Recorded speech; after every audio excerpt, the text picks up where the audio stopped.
1. Strange arrival. A soldier was marching through the forest.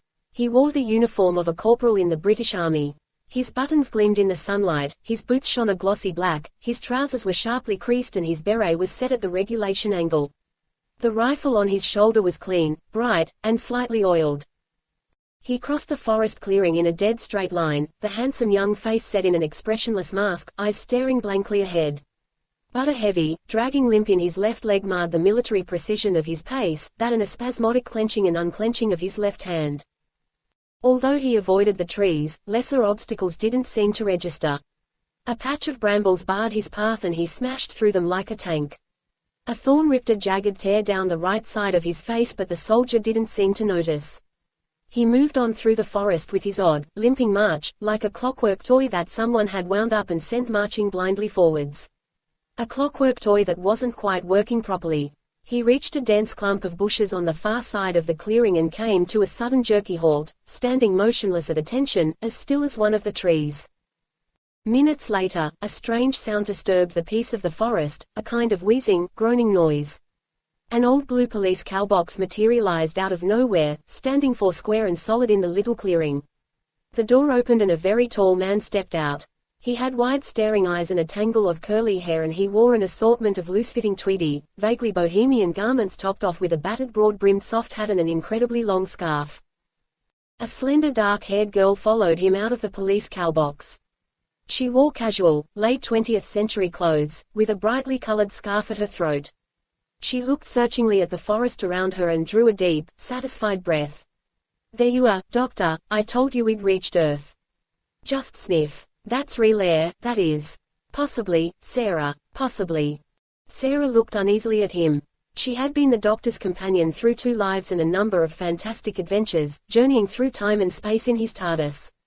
By now she was looking forward to returning home, and she didn't even want to consider the possibility that something had gone wrong with the TARDIS's ever-erratic steering mechanism. "What do you mean, possibly?" "The coordinates were set for Earth, but the linear calculator's been a little unreliable recently. It may just possibly have gone up the creek again." Sarah shook her head. "No, this is Earth all right." She took another deep breath. "I love that fresh smell you get just after rain." The Doctor sniffed. "Yes, it does have that characteristic smell of wet earth. Which is rather strange, when you look at the ground." "What about it?" The Doctor stooped and picked up a handful of soil. It was dry and crumbly, trickling away between his fingers. "It's bone dry. There hasn't been any rain here for weeks." He fished a small compass-like device from one of his pockets and studied the dial. The needle oscillated wildly for a moment, then swung firmly to the top of its scale. "Now what could be causing that?" "Causing what?" "There's some enormous energy source, not very far away." The Doctor moved over to a tree and began studying it suspiciously. Sarah followed him. "You don't really think there's been some mistake, do you? I mean, we are on Earth." "Well, unless someone started exporting acorns. English oaks don't grow anywhere else in the galaxy, as far as I know." Sarah felt reassured. "Come on, Doctor, let's try and find out where we are." As they moved away, they passed the clump of bushes which was hiding the soldier. He was still standing there, perfectly motionless, eyes staring fixedly ahead, and they went by without seeing him. Soon after they'd gone, he resumed his jerky march, as if someone had wound him up and set him going again. The Doctor and Sarah moved on through the silent forest, Sarah staring uneasily around her. Although things looked normal, somehow they didn't feel normal. Just as they reached another clearing, Sarah stopped, putting a hand on the Doctor's arm. "Wait a minute." "What is it?" "I heard something moving, over there." 4 figures came out of the trees. They wore white, high-necked overalls, and strange-looking helmets with dark visors that hid their faces. They looked vaguely like racing drivers or mechanics, thought Sarah. But what were 4 racing drivers doing in the middle of a wood? "Oh, good," said the Doctor cheerfully. "Now we can find out where we are." "No, wait, I don't like the look of them." But the Doctor had already stepped out into the clearing. "Hello, there. I wonder if you could tell us exactly where we are." The 4 white-clad mechanics stopped. Then, moving as one man, they raised their right arms in front of them, fingers pointed accusingly at the Doctor. The Doctor stared hard at those pointing fingers and realized they ended in open tubes, like gun muzzles. He flung himself down just as the fingers spat fire. Scrambling to his feet, the doctor ran back into the shelter of the trees. Not a very friendly welcome home. We'd better get away from here. They ran through the trees, shots whizzing close to their heads. The four mechanics lowered their arms and turned to face each other. They stood motionless, for a moment in silent conference. Then they split up. Two of them turned and went back the way they had come. The two others began following the doctor and Sarah through the woods. Sarah ran blindly on, the doctor close behind her. The woods thinned out, and she saw that a tall thin hedge bordered the edge of the forest, barring their way. Sarah turned and got a glimpse of white overalls moving through the trees behind them. Frantically, she forced her way through the hedge, bursting through to the other side, then the ground disappeared from beneath her feet.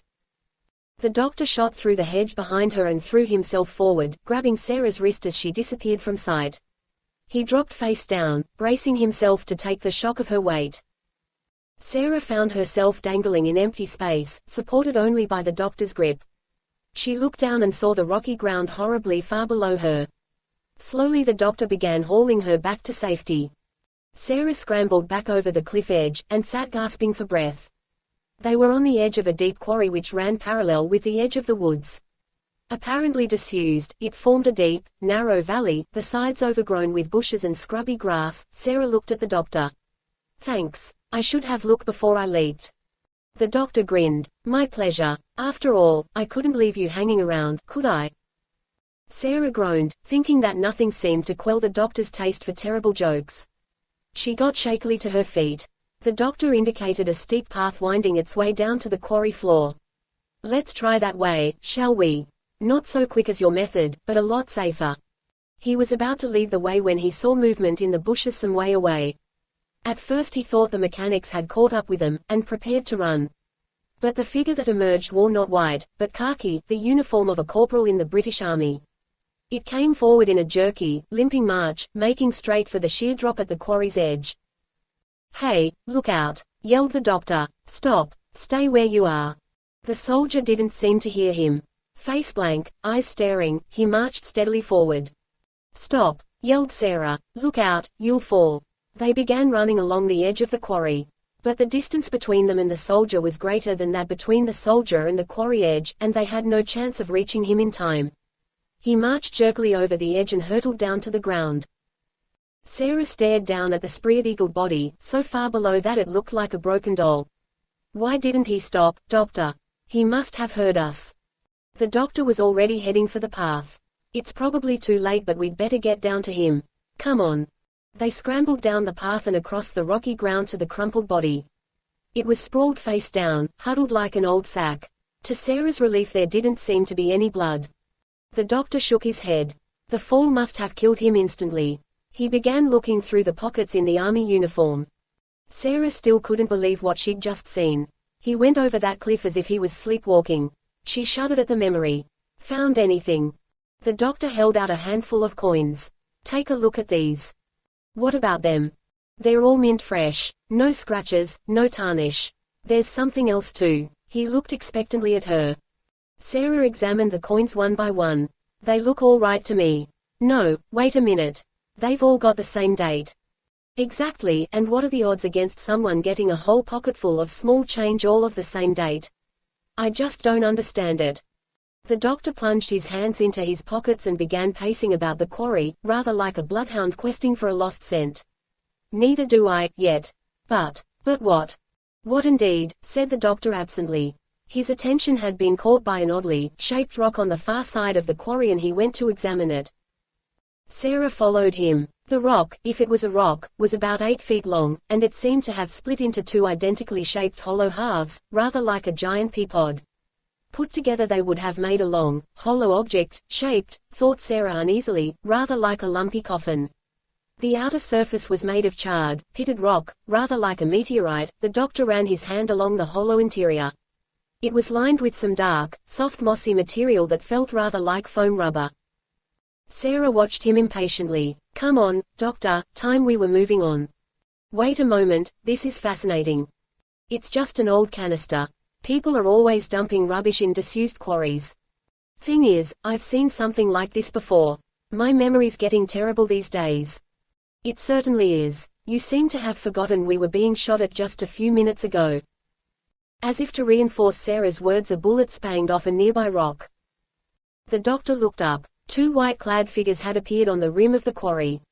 We seem to have annoyed 'em again, don't we? Come on. They ran along the quarry and out of a broken gate at the far end. Bullets buzzed angrily around them like giant bees, but none seemed to be coming very close. Perhaps their attackers had only got short-range fingers, thought Sarah hysterically. The gate led into a muddy country lane between high hedges, and the lane in turn joined onto a country road. They rounded a bend and there before them lay an extremely pretty country village. They slowed their pace, and soon the road widened and became the village's main street. They saw a traditional village green complete with war memorial, thatched cottages, old-fashioned shops, and an appropriately rustic-looking village inn. It all looked like the cover photograph on a Holidays in Britain travel brochure. The fact that there wasn't a soul in sight added to the growing feeling of unreality. Well, well, said the doctor cheerfully. Civilization at last. He surveyed the picturesque scene. Something familiar about all this. I think I've been through here before.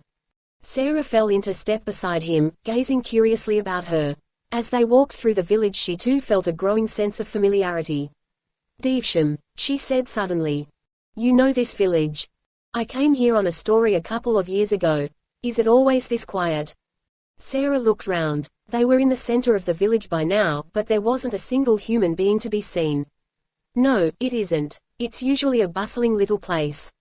Hello, yelled the doctor suddenly. Anyone about? Silence. His voice echoed across the empty village green, but no one answered.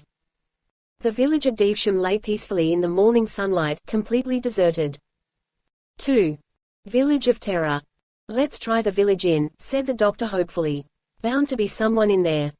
He led the way to the inn, pushed open the door, and stopped, looking round in astonishment. They were in a typical English country pub. A long mahogany bar counter ran across the rear of the room. There were gleaming beer pumps, and an array of bottles on shelves behind the bar. There were oak booths against the walls, and a scattering of chairs and tables. A mixed assortment of drinks stood on the tables, half-finished pints of ale, glasses of lager, the occasional glass of whiskey or gin. There was sawdust on the floor, horse brasses gleaming on the walls, a dartboard, all the ingredients of a picturesque country pub. Everything but people. Like the village outside, the place was deserted. The doctor marched up to the bar.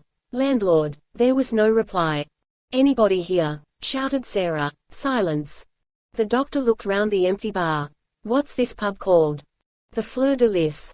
They ought to rename it the Marie Celeste. It's crazy. A village full of people can't just disappear. The doctor went round behind the bar and opened the old-fashioned till. Here we are again. What? He flung a handful of coins on the bar, freshly minted money. Brand new coins, and all the same year. Sarah, you said you came down here on a story. What story? Something about a missing astronaut. It was at that new space research center. It's just outside the village. The doctor nodded. Yes, I know the place. I actually went there once with the brigadier. He rubbed his chin. You know, that could explain a lot. If we landed in a prohibited area, those people who shot at us could have been some kind of guards. With built-in finger guns. Trespassers are prosecuted in England, doctor, not shot. And they weren't dressed like guards. The doctor shrugged. Protective clothing, against some kind of radioactivity. I detected an energy source, remember. The soldier who walked over the cliff could have been affected by it. Radiation sickness. Something of the kind, yes. And this village. Evacuated. Sarah waved towards the unfinished drinks on the tables all around them. It must have been done in a pretty big hurry. There may have been some kind of emergency. A sudden radiation leakage. That's great. And we've been walking around in the middle of it like a couple of great idiots. She nodded towards the coins on the bar. And what about all this new money? Anti-contamination procedure, perhaps. Money changes hands. They might have thought it necessary to bring in completely clean currency. Are you serious, doctor? The doctor shrugged. I'm just trying to build a theory that fits all the facts as we know them. It's only a guess, mind you. Well, it's a pretty nasty one. Sarah heard a noise and looked out of the window. Hey, doctor, look. The village isn't deserted anymore. The doctor came to join her. 4 white overalled figures were moving down the center of the street, a fifth, uniformed figure walking just behind them. As the little group moved nearer, the fifth figure came into view. Sarah gasped. No, it can't be. It can't. The fifth man wore the uniform of a corporal in the British Army. It was the soldier they'd seen in the woods a little earlier. The one who'd marched straight over the edge of a cliff. Sarah stared unbelievingly at him. There was no mark on his face, no spasmodic clenching of the hands, no trace of a limp, as he marched along the empty street. He was a dead man walking, apparently none the worse for a fall that should have shattered every bone in his body. He was dead, whispered Sarah. We saw him. She backed away from the window, and caught the edge of a table. A glass crashed to the floor. The little group outside suddenly paused, their heads swinging round in uncanny unison. They heard me, whispered Sarah. The doctor shook his head. No, I don't think so. Look. An army truck was trundling slowly along the high street with about 24 people in the back. There were both men and women, some young, some middle-aged. They sat bolt upright on hard wooden benches, staring straight ahead of them. They looked like shop window dummies, thought Sarah, or a load of wax figures being taken to the museum. The truck came to a halt outside the pub. For a second nobody moved. Then, as if obeying some secret signal, they all rose, climbing stiffly down from the truck. Once on the ground they scattered, most of them heading for the shops and houses along the high street. About a dozen of the men stayed together in a group. Still moving with that frightening, silent unanimity, they began marching towards the pub. Sarah pointed. That man in front, the one in the checkered sports jacket. That's Mr. Morgan, the landlord. The doctor was already looking for a place to hide. Not behind the bar, someone would be bound to go through there. He spotted a little door in the wall, just beside the bar flap. Seizing Sarah's arm he hurried her towards it. They found themselves in a tiny storeroom, not much bigger than a cupboard. It was stacked high with empty beer crates and cracker tins. A second door opened onto a rear corridor. The doctor closed the door to the bar, leaving a crack so they could see into the room. The front door opened, and a group of men came in. The mysteriously revived soldier came in with them. As if following some prearranged plan, each man moved swiftly to a specific position, some standing against the bar, others sitting at the tables. Morgan went behind the bar and stood with his hand resting on a beer pump. The corporal leaned on the bar in front of him. When everyone was in position, the scene froze. The men stood quite still staring ahead of them. They looked like people posing for one of those old-fashioned photographers, thought Sarah, in the days when you had to stand perfectly still for several minutes. Or like actors, waiting for their cue. So complete was the silence that Sarah could hear a faint whirring, clicking noise, the sound a clock makes just before it strikes.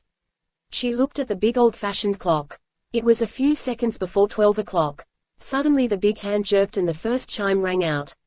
Immediately the bar came to life. Morgan reached for a glass, pulled back the beer handle, and served a pint of beer to the waiting corporal. All over the room men reached for their glasses. There was a low rumble of conversation. A couple of men started playing darts, and at the corner table 2 others got on with their game of dominoes. Everything was utterly, shatteringly normal. The doctor studied the scene for a moment, then pulled the storeroom door closed. Extraordinary. Quite extraordinary. What's the matter with them all? Whispered Sarah. I don't know, but I intend to find out. How? The Space Research Station. I think UNIT are responsible for security there. Maybe they'll have some answers. UNIT was the United Nations Intelligence Task Force, to which the doctor was loosely attached as scientific advisor. And what do I do? Keep an eye on things here. You'll be all right. I've heard that one before. The doctor slipped the TARDIS keychain from around his neck, and handed it to Sarah. Can you find your way back to the TARDIS? Of course I can. If anything goes wrong, meet me there. He opened the rear door, slipped out into the corridor and disappeared. Typical, thought Sarah bitterly. Goes off and leaves me to it just when things are getting tricky. What was she supposed to do now? Keep an eye on things was a pretty vague instruction. In the bar everyone was still chatting amiably. The corporal finished his pint, and pushed his mug across the bar for another one. As Morgan began refilling it, the corporal glanced idly round the bar, and caught sight of the handle of the storeroom door. It was moving, and as he watched, the door opened the merest crack. He stepped swiftly across the bar, caught hold of the handle and jerked the door fully open. Sarah was revealed, standing on the threshold. All conversation cut off immediately, and everyone in the bar swung round to look at her. Sarah decided that since she'd been discovered she might as well try to bluff her way through. She stepped bravely into the bar. "Afternoon everyone." She looked up at the clock. "Well, just about afternoon anyway." She moved over to the bar. "Hello, Mr. Morgan. You remember me, don't you?" "Sarah Jane Smith. I'm a journalist. I came here on a story a couple of years ago." Morgan didn't say anything. No one said anything. They just stood silently looking at her.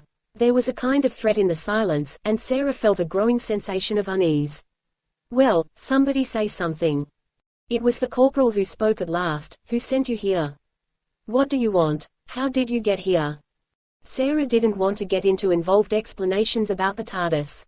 "I walked." "Where have you come from? Why are you here?" The succession of questions began to fray Sarah's nerves. She turned angrily to Morgan. "Do you let him grill all your customers like this? Just because he's in the army?" Morgan said heavily, "We don't have strangers here." He spoke as if repeating some kind of universally accepted law. "That ridiculous. This place is always full of tourists." The corporal began moving purposefully towards Sarah, reaching out as if to take her arm. As Sarah backed away, Morgan said, "Corporal Adams, wait. She may be part of the test." Adams nodded, and stepped back. Sarah was beginning to feel trapped in some endless nightmare. "Test? What test?"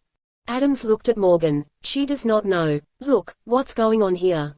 demanded Sarah. "What don't I know?" "Perhaps they would not have told her," said Morgan slowly. He turned back to Sarah. "I think you'd better go, miss." "Why?" "It might be best." Sarah looked round the circle of blank, silent faces. "Look, if there's some sort of trouble here, why not tell me about it? Perhaps I can help." No one spoke. Sarah shrugged and moved towards the door. "Well, I intend to find out anyway." She looked at Corporal Adams, unable to resist a parting shot. "As for you, I'm sure you shouldn't be drinking so soon after breaking your neck." With that, Sarah marched out of the bar. For a moment the silent figures stared after her. Then they jerked into life, and the babble of conversation struck up again. Morgan filled Corporal Adams' mug and pushed it across the bar. Adams paid for his beer, and took an appreciative swig. Just a normal morning in an English country pub. Sarah marched indignantly down the village street, wondering what everyone was playing at. She decided to follow the doctor to the Space Research Center and insist on some explanation. By now her journalist's instincts were fully roused. Something very odd was happening in this picturesque little village, and there had to be a story in it. As she came level with the parked army truck, a white-clad figure stepped out from behind it. Coming forward, it raised the dark visor on its helmet. Sarah stopped, looking curiously at its face. But there was no face, the space beneath the visor was dark and empty. The thing was headless, yet it was stalking towards her. In blind terror, Sarah turned and ran. 3. The Watcher.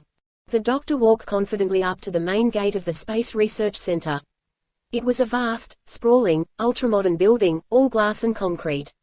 A forest of weirdly shaped aerials sprouted from its roof, which was dominated by a huge saucer-shaped radar dish. The center had its own rocket landing field close by, and the whole complex was enclosed by a high wall. Usually the main gate was almost excessively well guarded. It was impossible to get inside without much flashing of top-secret passes, and the doctor was quite prepared to have to talk his way in. But to his astonishment he found the main gate standing open, with no sentry in sight. The whole place seemed deserted. Puzzled, the doctor went up the front steps and through the main doors. The scanner room lay in the very heart of the Space Research Center. It was packed with complex instruments which monitored the surrounding countryside and reached far out into deep space. A white-coated figure was hunched over a central control console, headphones over his ears. Grierson was chief technician at the center, a burly figure who looked more like an engineer than a scientist. He was listening intently, a worried frown on his face. After a moment he took off the earphones and straightened up. He hesitated for a moment, then his finger stabbed at a button. Immediately, the face of a man in his 40s appeared on a monitor screen. He looked worn and haggard and he wore a black patch over his left eye. "Well, what is it now, Grierson? You know I'm busy." "Sorry to disturb you, Commander Crayford. But I've got a strange audio response on the ground scanner. Some kind of energy source." The monitor went dark, and a few minutes later Crayford hurried in. He wore the simple military-style uniform of the newly created Space Service. "All right, let's have a listen." Grierson handed him the headphones. "I reckon it's a power frequency of some kind, sir." Crayford listened for a moment, then took off the headset. "Turn it to maximum." A steady, resonant pinging sound came through a nearby loudspeaker. "Any movement?" "No, sir, it's quite stationary." Crayford studied a display panel. "Seems to be about a mile away." "When was the last scan?" "About 3 hours ago, sir." "It was negative then." Gently Crayford rubbed his eye patch. "Some kind of machine." "It must be a spacecraft, sir." "Come down since the last scan."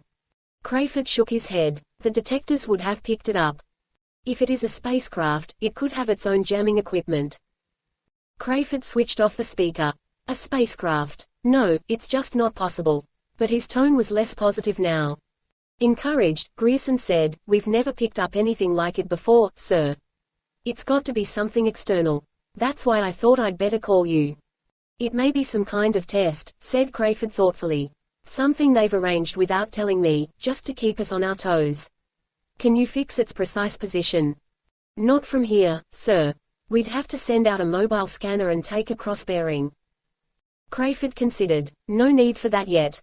I'll report it. There may be some perfectly simple explanation." Grierson returned to his control console. "Very good, sir."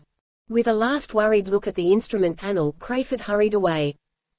The doctor came to a door with a notice on it. "Inner security area. No entry without proper authority. All passes must be shown."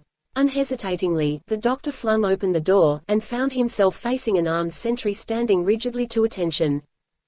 "Hello there," said the doctor. "Where can I find your commanding officer?" The soldier said nothing. Rifle on shoulder, trousers creased, boots gleaming, he stood rigidly to attention like one of the guards outside Buckingham Palace, forbidden to react, whatever the tourists say or do. The doctor stared into the man's face. It was completely immobile, the eyes glazed. Somehow the sentry looked switched off. The doctor frowned. "Well, I'll tell you what, perhaps I needn't bother you. I'll just go and find him myself." The doctor moved away. Slowly, very slowly, the sentry turned his head to look after him. Sarah had run clear out of the village, and was back in the shelter of the woods. Too tired to run further, she hurried on as quickly as she could, heading for the clearing where they'd left the TARDIS. She reached it at last, and leaned against its comforting blue bulk, gasping for breath. Whatever was going on in this sinister place, Sarah wanted nothing more to do with it. She was going to wait in the TARDIS until the doctor turned up and took her to safety. Or more likely, took her somewhere even more dangerous, thought Sarah gloomily. Still, for the moment at least she was safe. She slipped the TARDIS key from around her neck and turned it in the lock. She was about to open the door when something caught her eye. Close to the TARDIS, half sunk in the soft earth of the forest, lay one of the strange long, coffin-shaped rocks, like the one they'd seen in the quarry. But this one was still intact. Sarah hesitated, but her curiosity was too strong for her. She went over to the canister and bent to examine it. Like the other, it had a scarred rock-like surface, and it was warm to the touch. Suddenly she heard a familiar groaning, wheezing noise behind her. She spun round and the TARDIS dematerialized before her eyes. "No, Doctor!" she yelled. "Doctor, don't leave me!" But the TARDIS was gone. Sarah stared in amazement at the space where it had stood. "He can't have gone," she thought dazedly. "I just don't believe it." She was certain the doctor wouldn't just go off and abandon her. But if the doctor wasn't inside, who or what had moved the TARDIS? She rubbed her hand over her eyes, wondering what on earth she should do. Meanwhile, something was happening to the canister. A seam cracked open all along its length, and the upper half sprang silently open like a lid. A hand flopped out of the gap, catching Sarah on the leg. She screamed and jumped back. The hand didn't move again, and Sarah studied it cautiously. It was certainly human, and by the looks of it, female. Cautiously she came forward and lifted the canister lid fully open. Lying inside, looking uncannily like a laid-out corpse, was a woman in her 50s. She was neatly and plainly dressed in a simple tweed suit, and looked exactly like the kind of middle-aged lady you'd see shopping in any main street. So, what was she doing in the middle of a wood, lying inside a meteorite? The woman's eyes flicked open and she stared up at Sarah. Sarah felt she ought to say something, but could only manage a stammered, "Can I help you?" She bent over the canister, wondering whether to help the woman out or leave her where she was. She touched the woman's shoulder, and two hands shot up and caught her by the throat. Sarah grabbed the woman's wrists and tried to pull her hands away, but despite her age her attacker was tremendously powerful. With a desperate wrench, Sarah pulled free and backed away, gasping. The woman sat up. Slowly, her eyes fixed unblinkingly on Sarah, she began climbing out of the canister. Sarah found that the problem of what to do next had been solved. For the second time that day she turned and ran for her life. Crayford's office was large, spacious, and ultra-modern in design. It had an empty, unused feel, as though no one had moved in yet. Crayford came into the room, and sat down behind the desk. Chin in hands he gazed blankly ahead of him, as if not entirely sure who he was, or what he was doing there. After a moment he began rubbing nervously at the black patch over his left eye. A voice spoke from a concealed speaker. "Crayford, Crayford, I say." The voice was deep and throaty, with a kind of gurgle in it. It was not a human voice. Crayford jerked upright. "Yes, Stigron. I ordered all units to recharge stations. The order is not being completely observed." "I'm sorry, Stigron, I don't understand."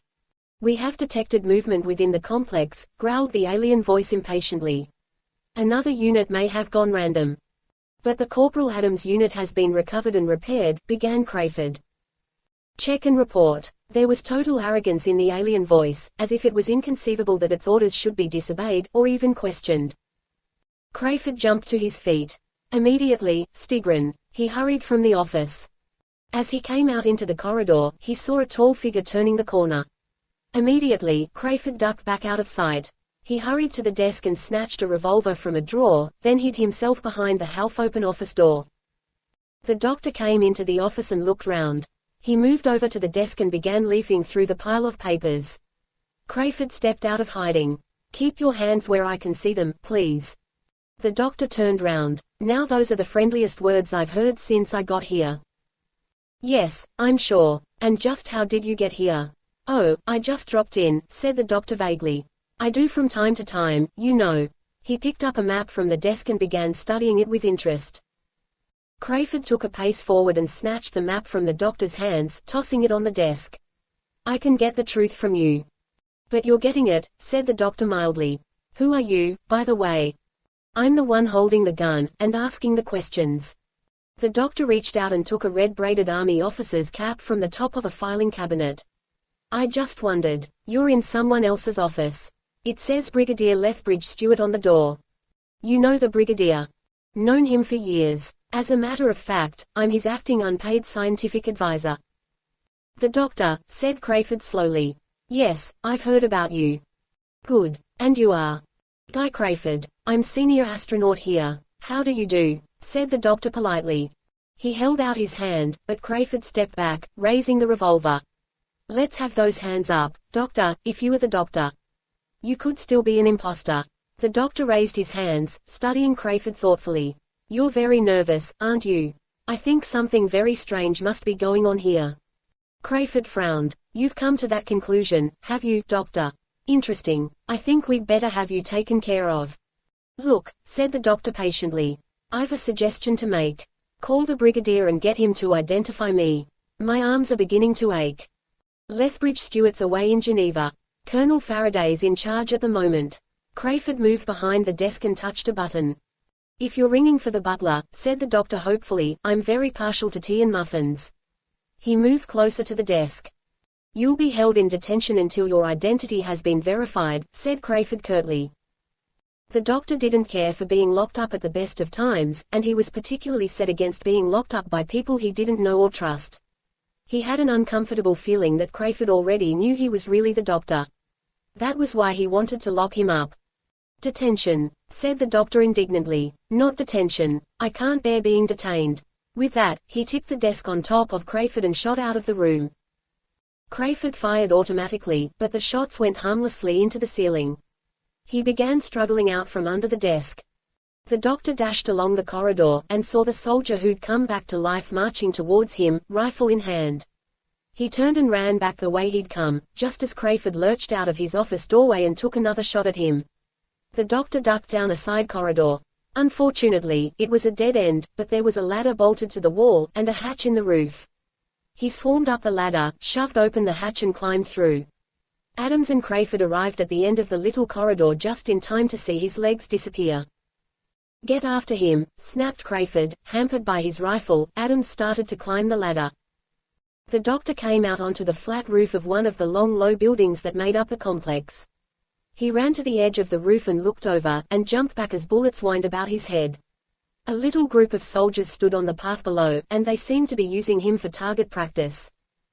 Sarah was climbing the rear wall of the complex when she heard the sound of shooting. Since the TARDIS had disappeared and she didn't fancy going back to the village, she'd decided to go to the Space Research Center and look for some answers there. She struggled to the top of the high wall, and got a grandstand view of the entire proceedings. She saw the doctor running along the roof, and the soldiers firing from below. As she watched, another soldier appeared through a hatch in the roof and knelt down, rifle at his shoulder, taking aim at the doctor. The doctor saw his danger, and dealt with it in the only way possible. There was no cover on the flat roof, and at this range the corporal could scarcely miss. The doctor ran to the far edge of the roof on the other side from the firing squad below, and took a flying leap into space. He made a soft landing in a flower bed, jumped to his feet and ran along the path straight into the middle of a group of white overalled helmeted mechanics who'd appeared round the corner of a building. The mechanics raised their fingers in that strange, pointing gesture. The doctor remembered the way those fingers could spit bullets, and raised his hands. The mechanics surrounded him and led him away. Sarah watched from the top of the wall as the doctor was led along the path alongside the building. When the doctor and his captors were far enough away, she jumped down from the wall, and began trailing after them. The mechanics led the doctor to the far side of the complex. They took him through a side entrance and down a long corridor lined with metal doors. They opened one apparently at random, thrust him inside, and slammed the door behind. He heard the rattle of bars and bolts, and then footsteps moving away. The doctor was in a standard prison-type cell, just a bare metal room furnished only with a built-in bunk. To his utter astonishment, he heard a familiar voice whisper, "Doctor, are you in there? Can you hear me?" He went to the cell door and peered through the spy grill. Sarah was in the corridor. "What on earth are you doing here?" he whispered. Sarah grinned. "Rescuing you, for a change." She began wrestling with the heavy bolts. In the wall just behind her a little metal panel slid back. It was about the size of a mailbox, and through it two deep-set alien eyes were staring unblinkingly at her. They were the eyes of Stigrin, chief scientist of the Kralls. 4. Hunted. The bolts drew back at last, and Sarah pulled open the cell door. Behind her the metal panel slid back into place, and the watching eyes disappeared. Sarah sensed a flicker of movement and swung round, but there was nothing to be seen. The doctor shot out into the corridor, and saw Sarah peering over her shoulder. "What is it?" "I thought I saw something." "What have you been up to, Doctor?" "Tell you later," said the doctor briefly. "Come on, let's get out of here."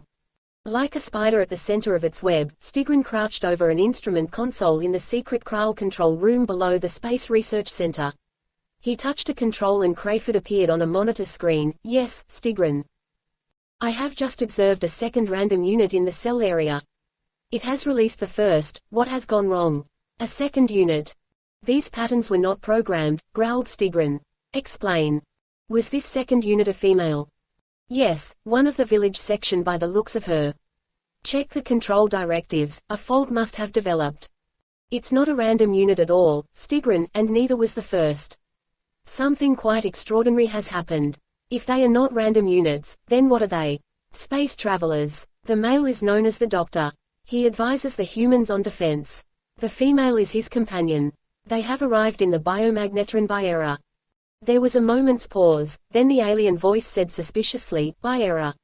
Or by design. If this doctor advises the humans on defense." He was interrupted by the howl of the alarm siren.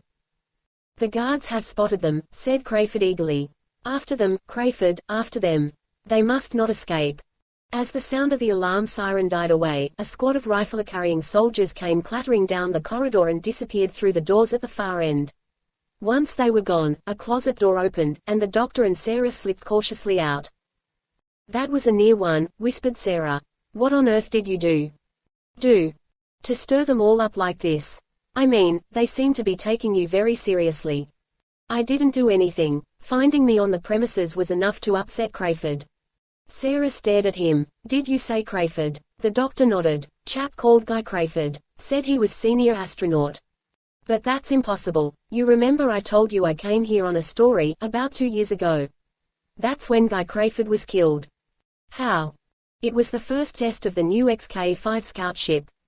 They sent him out into deep space, then they lost him. The ship just vanished. They thought he must have hit an asteroid or something. Take it from me, Doctor, Guy Crayford is dead. Crayford sat at his desk, looking up at the tiny monitor lens concealed high in the opposite wall. I assure you, there is no cause for alarm, Stigron. The complex is being thoroughly searched, section by section. All exits have been covered and the guards have been ordered to shoot on sight. Countermand that order, said the alien voice. They must be kept alive for pattern analysis. We already have a complete pattern analysis for both the village and the defense complex, protested Crayford. Do as I say. The doctor may have learned of the Kral plan. He may be here to spy on us. It is essential for us to know. Crayford shook his head. No, Stigron. While they live they are a danger to all of us. They must be destroyed. The doctor and Sarah hurried along yet another corridor. Behind them they could hear distant sounds of pursuit. The clatter of booted feet, shouted orders, the braying of the alarm sirens. For the moment at least, their pursuers seemed to be heading in the wrong direction. The sprawling layout of the research center was working to their advantage. As they approached a corridor junction, the doctor paused and held up his hand for silence. Someone was walking up and down not far away. The doctor glanced round. They were in a stretch of bare corridor, no handy offices or closets to duck into. The doctor peered cautiously around the corner, then straightened up with a smile on his face. Well. He motioned Sarah forward. The corridor led to a reception area, and a familiar figure stood guarding the doors. Small world, isn't it? Said the doctor delightedly. Sarah hurried forward. Hello, Mr. Benton. The tall uniformed figure of Company Sergeant Major Benton swung round to face them, a submachine gun cradled in his arms. But there was no sign of the welcome grin that Sarah had expected. The big soldier's face was cold and hard. The machine gun swung up to cover them. Sarah stared unbelievingly at him. Benton was an old friend, a loyal companion in many a dangerous adventure. Now he didn't even seem to recognize them. Mr. Benton, she called. It's us. The machine gun was trained on him now, rock steady in Benton's big hands. There was a click as he thumbed back the safety catch. No, Benton, shouted the doctor. Don't. Stigron wasn't used to opposition, and he didn't care for it. Enough, Crayford, he roared. You shall do as I say. Crayford wilted beneath the blast of anger. Very well, he spoke into his communicator. All units. The order to kill is cancelled. I repeat, cancelled. Helplessly the doctor watched Benton's finger tighten on the trigger. Then, miraculously, the finger relaxed. Benton lowered the gun and stood as if waiting, his face blank. The doctor sprang forward, gave Benton a shove that sent him reeling back, grabbed Sarah by the hand and hauled her through the doors. Benton staggered against the wall, recovered, and ran around the corner to a phone set into the wall. Immediately, the main doors opened again, and the doctor tiptoed back through them, pulling an astonished Sarah. They ducked down behind the central reception desk, which was big enough to hide them both completely. Benton was still talking into the phone. That's right, the entrance to B block. They've just escaped. Minutes later a squad of armed soldiers came thundering through the main doors. Immediately Benton took charge. Corporal, with me. We'll alert the other patrols. The rest of you, after them. Spread out. Benton and the corporal hurried off down the corridor, while the rest of the soldiers dashed away. Cautiously the doctor raised his head. From somewhere below him a muffled voice said, Why did we come back? We should have hoofed it while we had the chance. We're bound to be caught now. The doctor shook his head, listening as the sounds of pursuit moved away from the building. On the contrary, we've got them going in the wrong direction. The farther they spread out searching for us, the better our chances of getting away. They heard the sound of running feet and ducked down. The doctor risked a quick look and saw yet another squad of soldiers, this time led by Crayford himself. With them was a handsome broad-shouldered young man with curly hair, immaculate in the uniform of a naval lieutenant. The doctor heard Crayford say, Sullivan. Yes, sir. Take a mobile troop, and put a cordon on the perimeter road. Very good, sir. I'll get onto it right away. At the sound of the answering voice, Sarah almost popped up again, but the doctor's hand held her down. The footsteps moved away, and after a moment the doctor released his hold. Sarah shot up like a jack in the box. That was Harry, Doctor. Harry Sullivan was unit's medical officer and another old friend. What does he think he's up to? He's not even a soldier. The doctor grinned. Well, that should improve our chances a bit. Baffled, Sarah shook her head. All our old friends are turning against us. Hunting for us. Led by a dead man, said the doctor. Fascinating, isn't it? Sarah shivered. Doctor, what is going on here? I think Crayford didn't die in space after all. And when he finally came back to Earth, he wasn't alone. Something came with him. Something that is controlling every human being for miles around. Including Harry and Benton. Sarah sighed. Where to now, Doctor? Back to the village, I think. Somehow we've got to tell London what's going on. The doctor and Sarah dropped down from the perimeter wall, and ran for the shelter of the woods.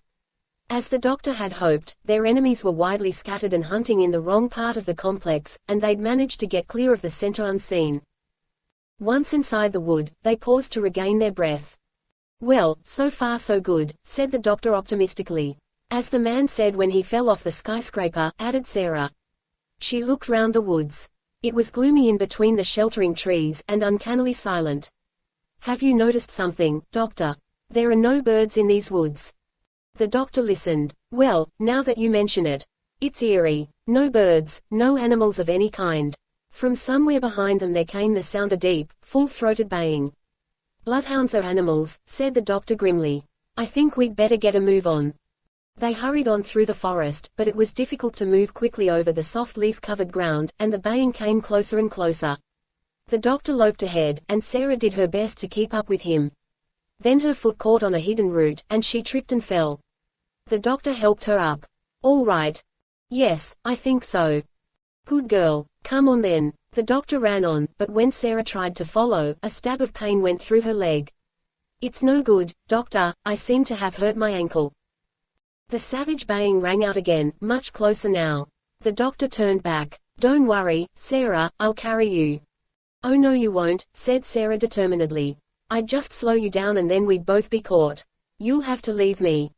The doctor thought hard. Unfortunately, Sarah was right. If he tried to carry her over this uneven ground the dogs would be up with them both in no time. He made a quick decision. Give me your jacket then, Sarah, I'll try to draw them off. You can hide in a tree. Sarah took off her jacket, and the doctor lifted her until she could grab a low-lying tree branch.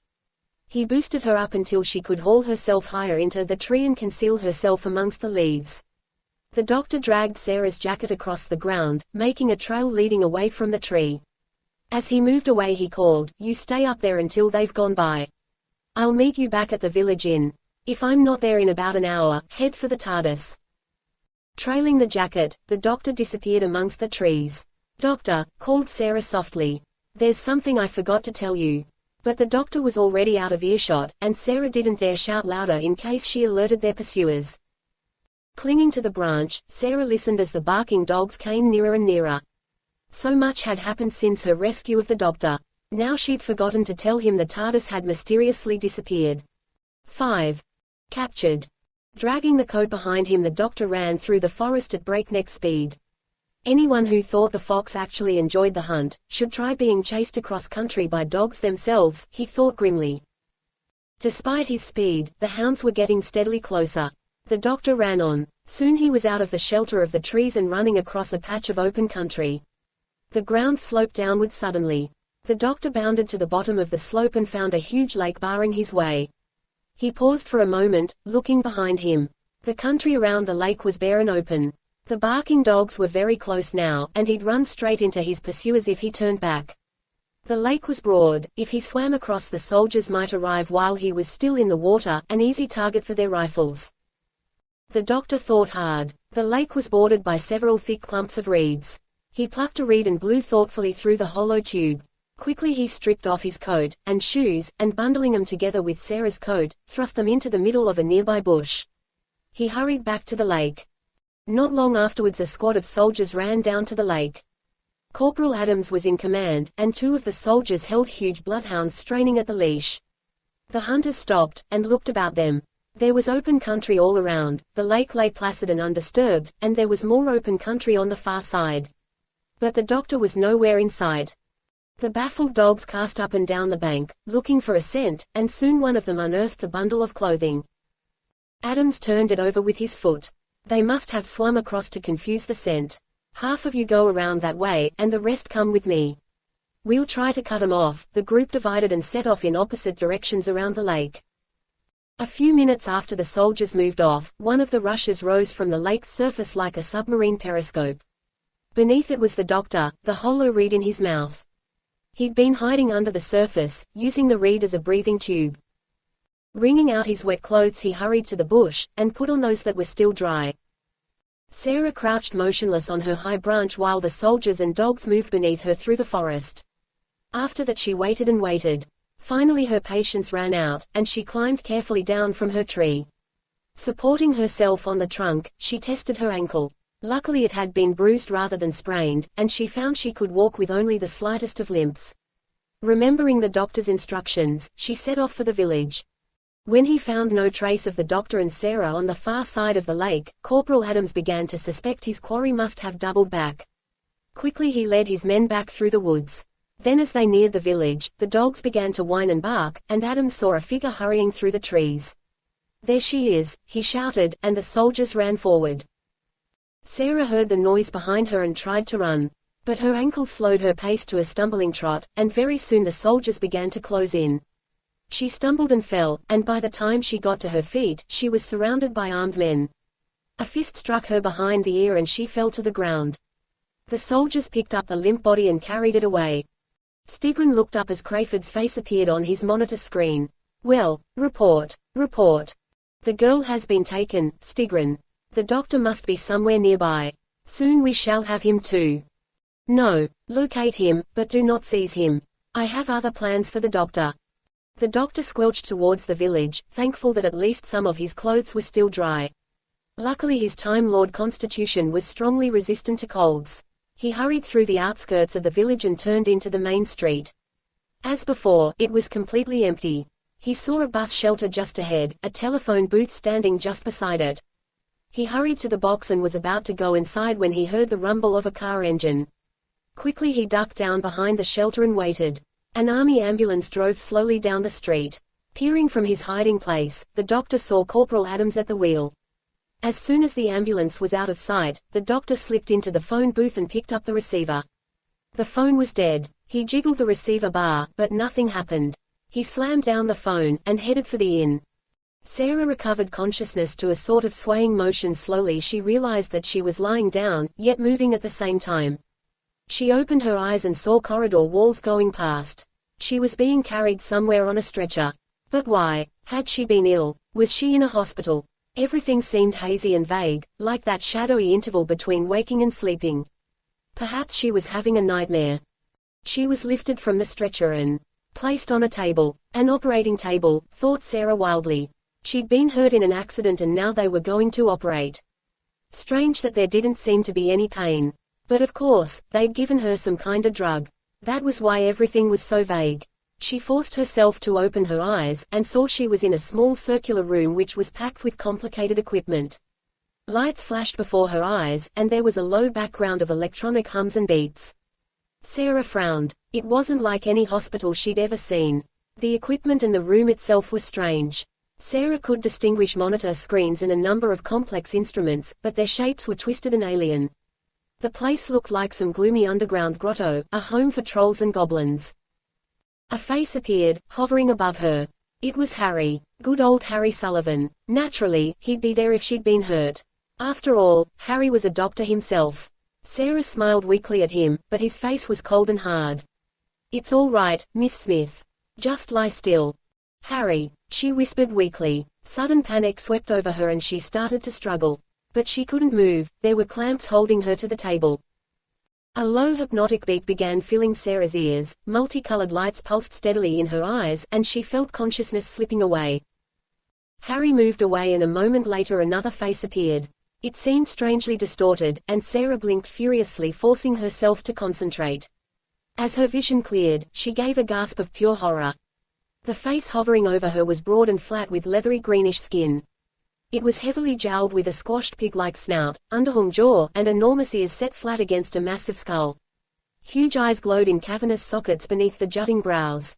The hideous vision loomed larger and larger, then Sarah's head slumped and she slipped into unconsciousness. The voice of Harry Sullivan said impassively, "She is ready, Stigrin." "Good. Commence the analysis of the brain." Some time later, Stigrin left the disorientation laboratory and returned to his control room. Almost immediately the agitated face of Guy Crayford flashed up on his screen. "The doctor has been located in the village. He is being kept under observation as you ordered, but... well, I don't like leaving him even this much freedom. He's a dangerous man." "The doctor is not a danger to us, Crayford. Not when we can keep him under constant observation. But I know his reputation. He's a man of exceptional intelligence. He might discover our entire plan. That is why he will make such an excellent subject for experiment," said Stigrin arrogantly. "After all, if the doctor is deceived, we shall know that our programming is perfect." The doctor pushed open the door of the inn and looked around. Once again the place was empty. He saw a telephone on the corner of the bar, and he hurried over to it and lifted the receiver. But the phone was dead, just like the one in the village phone booth. The door behind the bar opened suddenly and a burly figure appeared. It was Morgan, the landlord. "Something you want, sir?" The doctor replaced the receiver. "Yes, a telephone that works. Yours is out of order." Morgan leaned on the bar. "Ah, likely it is," he said placidly. "So is your public phone booth." "There was a gale last night, sir. Brought all the lines down, it did." The doctor sighed. "I always told Alexander Bell wires were unreliable." Morgan looked blankly at him. "Can I get you something to drink, sir?" The doctor beamed. "Certainly," he said expansively. "I'll have a pint." "A pint of what, sir?" asked Morgan patiently. "A pint of ginger ale." Morgan reached under the bar and produced a bottle and a glass. As he poured the doctor's drink, he asked casually, "I suppose you'll be one of them scientists from the research center, sir?"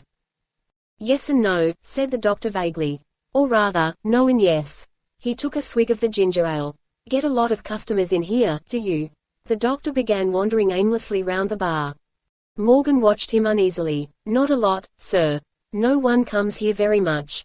Nothing here, you see. Nothing for strangers in a place like this."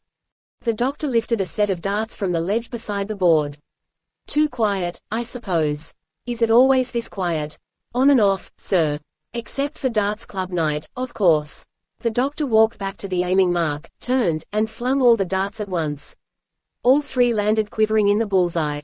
The doctor strolled back to examine his score. "I see you've got a brand new board," he said chattily. "This one's never been used." As he peered curiously at the dartboard, the doctor's face loomed large on Stigrin's monitor screen. Stigrin turned triumphantly to the figure at his side. "You see, he is puzzled, suspicious even. But he is not certain." Stigrin's companion was called Chediki. He had the same flat pig-like features as Stigrin, and wore the same tabard-like uniform, with its curious resemblance to a kind of armor. But the insignia on Chedik's uniform were a different shape and color. Stigrin was the chief scientist of the Kral expedition, while Chediki was only its military commander. Not for the first time, scientist and soldier were at loggerheads. "There is no value in this experiment," rumbled Chediki. "Our strategy is already settled." "Strategy must be formulated upon knowledge, Chediki. The time for experiments is past, Stigrin." Wearily Stigrin shook his massive head at the perpetual narrowness of the military mind. "In the case of Earth, perhaps so. But there are other worlds for the Krals to conquer. It is important to see that our basic techniques are flawless. And the doctor is unprogrammed, Chediki. A free agent. He can provide a test better than any we can set up ourselves." Crayford. Crayford appeared on the screen. "Yes, Stigrin. We will now go ahead with the final test. Direct communication, Stigrin. Is that wise?" "Yes. Are the preparations complete?" Crayford said worriedly. "Everything should be ready by now." "I'll check." He moved away from the screen. Chediki was studying the flow of symbols flashing across a readout screen. According to the data drained from the girl, this doctor has a long association with libertarian causes. His entire history is one of opposition to such conquests as ours. While he is alive, he is a threat to us. Stigrin chuckled hoarsely. "The doctor's history will come to an abrupt end soon. I shall end it when I have nothing further to learn from studying him. Do not underestimate him, Stigrin." Chediki gestured towards the readout screen. "The doctor's record is here. I suggest you study it. He turned and marched angrily from the room. Stigrin gave a snort of disgust, and turned to the monitor, where the doctor could be seen sipping his ginger ale and chatting idly with the landlord. Stigrin brooded over the screen. There is no way of escape. What can he do? He is like a wingless fly trapped under my microscope. When his usefulness is ended, I shall crush him. Stigrin's great clawed fist smashed down on the control console. 6. The test. When Crayford reached the disorientation laboratory, the operating table was empty. Harry Sullivan was moving about the control room checking instrument readings. Crayford nodded towards the table. You have finished with the girl. The analysis is complete. We have her memory print and body parameters. They are being coded now. See that the girl is well guarded. Stigrin wants to run a final test on the doctor. Inform me as soon as the program is complete. Plastic horse brasses, said the doctor approvingly. Ugh. For some time he had been wandering around the bar examining anything and everything with a curiosity that was somehow both casual and intense at the same time. He looked at Morgan, who was watching him impassively. I've arranged to meet someone here, Mr. Morgan, but don't let me detain you. That's all right, said Morgan heavily. The doctor grinned at him. I can see you're a busy man. Barrels to tap, empties to count, that sort of thing. Plenty of time for all that, sir. Right then, in that case, I'll have another pint. Pint of what, sir? Asked Morgan mechanically. Ginger ale, of course. The doctor sank into a chair and glanced idly at a calendar on the wall beside him. It showed the month of September. He lifted the calendar sheet, but there was no page for October underneath it. Strange. A village without a future. Morgan responded to this observation with the same blank stare that had greeted all the doctor's earlier remarks. He was about to open another bottle of ginger ale when the phone rang and he picked it up. Fleur de lis. He listened for a moment and then looked at the doctor. I think it's for you, sir. The doctor took the receiver. Hello, doctor, is that you? Well, of course it is. Is that you, Sarah? What's happened? Where are you? Sarah's voice was hurried and urgent, and the words seemed to tumble out. Listen, doctor, Crayford caught me. They drugged me, but I woke up earlier than they expected, and I managed to escape. I heard them talking when they thought I was still out. I've found the whole plan. I can't come to the inn, it's one of their centers, so I came here. Sarah, where are you? Village post office. You can cut through to it along the alleyway behind the pub. I'll wait for you here, but be careful. Those robot mechanics are everywhere. Don't worry, Sarah, I'll be careful. Who'd notice an inconspicuous chap like me anyway? The doctor put down the phone and turned to Morgan. I've got to be going now. Thanks for your hospitality. He turned to leave, then suddenly turned back, snatched up the phone and listened. Well, would you believe it, it's out of order again. With a farewell wave, the doctor picked up the still unpoured ginger ale bottle and shot out. Stigrin looked up as Chedecky marched impatiently into his control room, and demanded peevishly, how much longer? Stigrin went on checking instrument readings. Once this experiment is concluded, we shall be ready. Chedecky said impatiently, always one more experiment. This is the last, said Stigrin calmly. The doctor is an ideal subject. It would be foolish to waste him. The longer he is allowed to live, the more he learns. The more he learns, the more dangerous he becomes. You said I should not underestimate him, Chedecky, but I think you overestimate this doctor. He is completely in my power. But he is unprogrammed, a free agent. Only in appearance. In reality, he is trapped. I have studied his record with great care, Stigrin. It is necessary to know the enemy. The doctor has formidable intelligence, great resources, strange abilities. Stigrin produced the dry croaking that is the Kral form of laughter. Stop, Chedecky, stop, or I shall be frozen with fear. Oh, I know I am no scientist, said Chedecky angrily. But a dead foe is a safe foe, every soldier knows that. The Krals are a short-tempered race, and spend almost as much time fighting each other as in planning the conquest of other races. This ferocious temperament was the cause of the many savage atomic wars which had devastated their planet and reduced the Kral race to a mere handful, totally dependent on the androids. Now Stigrin too became angry. Keep your imbecilic military maxims for your recruits, Marshal Chedecky. I shall destroy the doctor in my own time, once he has served my purpose. The closeness of 0 hour made Chedecky nervous and tense, and he seemed perversely determined to find reasons to worry. If the androids fail in their task, the Krull invasion of Earth is doomed. Suppose the Doctor turns the androids against us. He could ruin the entire operation. Stigrin spoke with the weary patience of someone attempting to calm the irrational fears of a child. That is impossible. He tapped the console. The androids are all centrally governed. Their programming is controlled from here. Since the androids are programmed, they could be reprogrammed. The Doctor has the knowledge. That is why he is so dangerous. The androids are a double-edged weapon, Stigrin. They are unstoppable, indestructible. Stigrin stared impatiently at his frantic colleague. To some extent the Marshal was only expressing an old grievance. All Krull soldiers resented the dominance of the scientists who ranked far above mere soldiers in Krull society. The questions you raise have already been considered, Marshal Chedicki, said Stigrin coldly. Perhaps it is time for me to give you a demonstration. They were interrupted by the entrance of Crayford. Everything is ready, Stigrin. The Krull scientist snapped, not quite, we need one more android. I am afraid we must call upon you for help in its production. Crayford said wildly, please, Stigrin, not again. I've been through it once. I can't stand the strain. We need one more random unit, Crayford, said Stigrin implacably. We need an android programmed to attack Krulls. I am planning a little experiment to reassure the Marshal. Do not argue, Crayford. Come with me. Meekly Crayford followed the Krulls from the control room. Crayford lay in a coffin-shaped plastic container, electrodes clamped to his temples. Not far away was another, similar container, at present empty. A complex web of electronic circuitry bridged the two. Stigrin stood at a nearby control panel. Chedicki looked on impatiently. Stigrin's hand moved over the controls. This should answer all your fears, Marshal Chedicki. From the suppressed hatred in Crayford's memory cells we shall now create a totally hostile android. He touched a control. Crayford screamed. Don't, Stigrin, I beg you. His body arched and he lost consciousness as the power flooded through him. A formless bubbling substance was flooding into the second container. It heaved and bubbled and hissed, half gas, half liquid. Stigrin adjusted more controls. I shall feed in the physical parameters of one of the Earth soldiers. The substance in the other container solidified, took shape.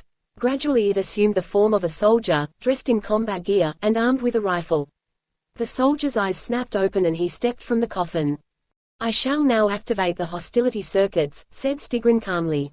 The soldier sprang into a sudden crouch, his eyes sweeping round the room. At the sight of the two Krulls his eyes narrowed with hate. His gun swung up to cover them, and Stigrin stepped forward. In his hand was an oddly shaped pistol with a bulbous handle. He fired and the weapon sprayed a fine mist around the attacking soldier. The soldier staggered back. He tried to raise the gun, but already his shape was beginning to blur. Stigrin fired again and again, and the android soldier dissolved into a land of globby puddle across the floor. Half seen inside it was the spindly shape of the robot skeleton. Stigrin looked down in satisfaction. You see, the androids are not immortal. What I can create, I can also destroy. Chedicki was unable to keep the awe from his voice. That weapon. It is new, Stigrin. The Krull scientist nodded. Matter dispersion. So far it is effective only at short range. But we are developing a more powerful version for our space cruisers. Science, Marshal Chedicki. It is science that will make the Krulls invincible. Now if you have no further objections, may I continue my experiment with the Doctor? The Doctor reached the post office without incident, slipping along the lane that bordered the village. He walked round to the front of the building and went inside. The shop was the usual combination of newsstand, tobacconist and candy shop, with a counter across the back to mark off the post office. There were no lights on in the post office section, and the whole area was dark and shadowy. A board creaked as the Doctor moved forwards, and suddenly a shape popped up from behind the counter. Is that you, Doctor? Of course it is, Sarah. What happened after I left you up that tree? Sarah leaned weakly against the counter. I climbed down a bit too soon and those soldiers caught me. They knocked me out, and I woke up in a sort of operating theater. I was so frightened, Doctor. I'm sure you were, said the Doctor soothingly. Here, have some ginger ale. He fished the bottle out of his pocket and handed it to her. Sarah drank thirstily, and went on with her story. Harry Sullivan was there, Doctor. Not the real Harry of course, but I thought it was.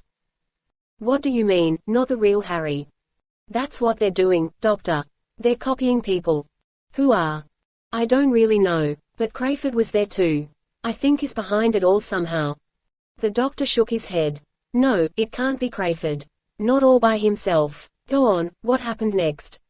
There's not much more to tell. They put me in some kind of machine and I passed out. How did you get away? When I came round for the second time I heard Crayford talking to someone. That's when I discovered what they're doing. They're replacing people with these duplicates they make. They must have thought I was still unconscious. They went off and left me without a guard and I managed to slip away.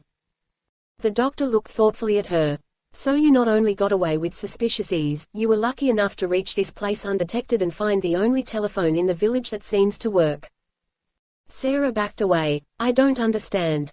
Don't you see, Sarah, they let you escape. They let you make that telephone call.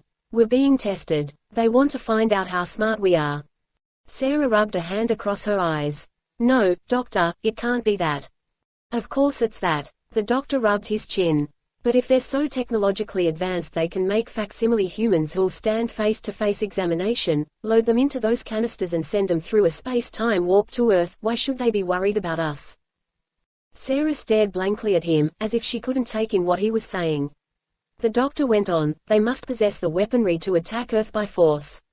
Instead they've created a bridgehead by stealth using fake humans, these androids. Suddenly he headed for the door. Coming, Sarah.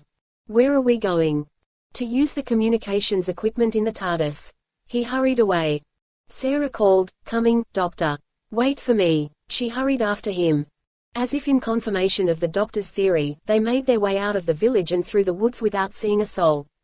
Once a patrol of android mechanics passed by, heads moving from side to side as if scanning the countryside, but the doctor and Sarah ducked behind a tree trunk and the mechanics passed them by.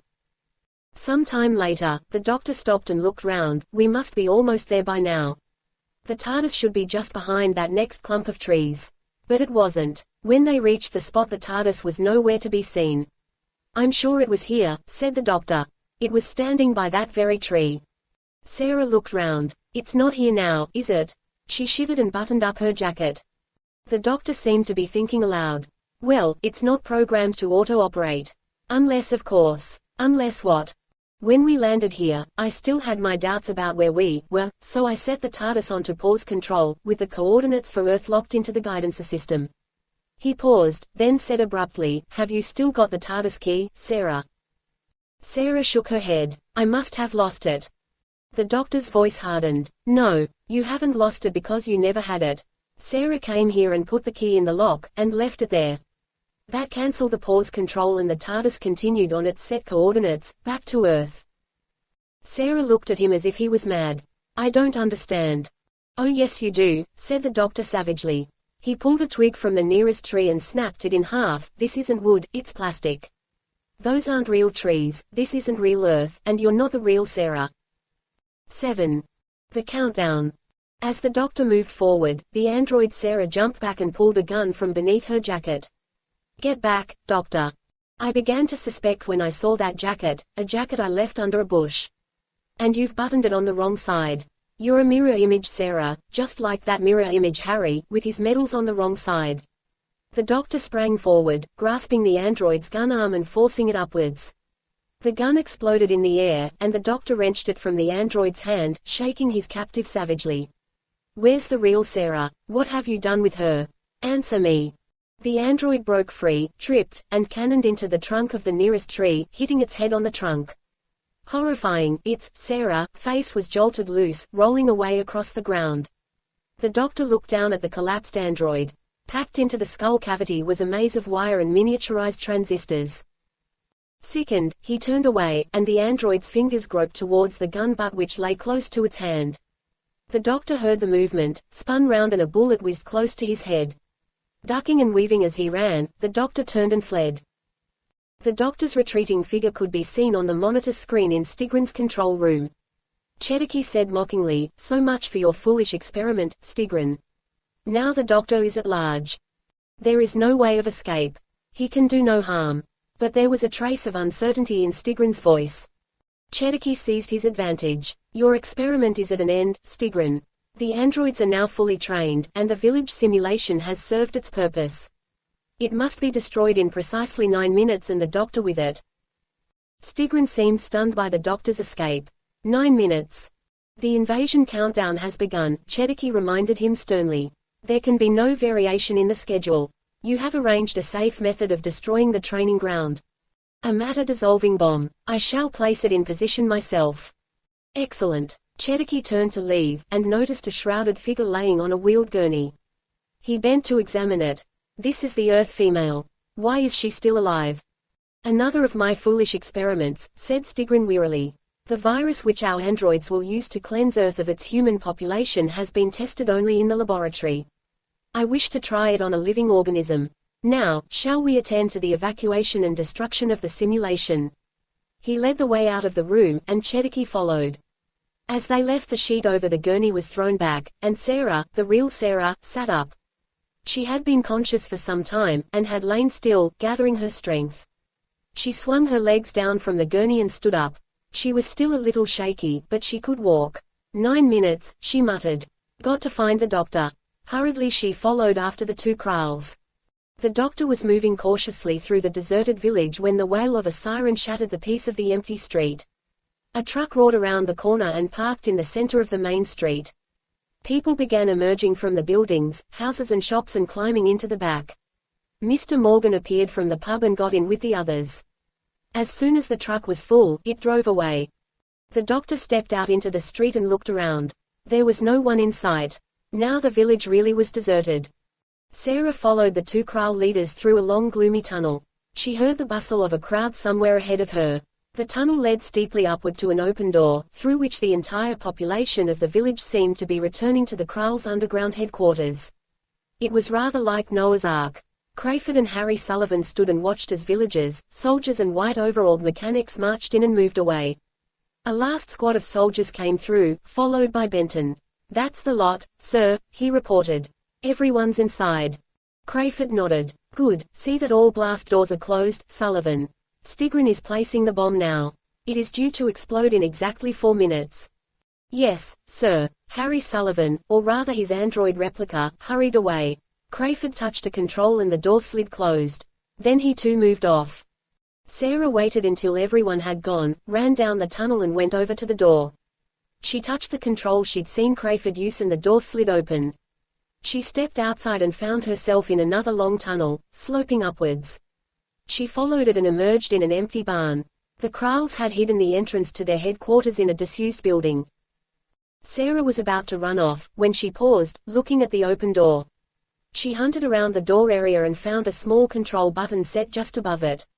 She pressed it and the door slid closed. Sarah turned and sprinted towards the village. She reckoned she had about 3 minutes to find the doctor and bring him back to safety. Blissfully unaware of his danger, the doctor was wondering what to do next. He decided to go back to the research center and look for Sarah when the problem of his future was abruptly solved for him. He turned into a street that led towards the research center, and ran straight into Stigrin. Immediately the Kral's great paw flashed out and clamped round his arm. I heard you coming, Doctor. With those ears, I'm not surprised. The doctor tried to pull free but the grip on his arm was quite unbreakable. Resistance is inadvisable, growled Stigrin. We Kralls are the strongest species in the galaxy. As well as the ugliest. Asked the doctor impolitely. Kralls, eh? So we're on Osidon, and who might you be? I am Stigrin, chief scientist of the Kralls. The Kral began dragging the doctor towards the village green.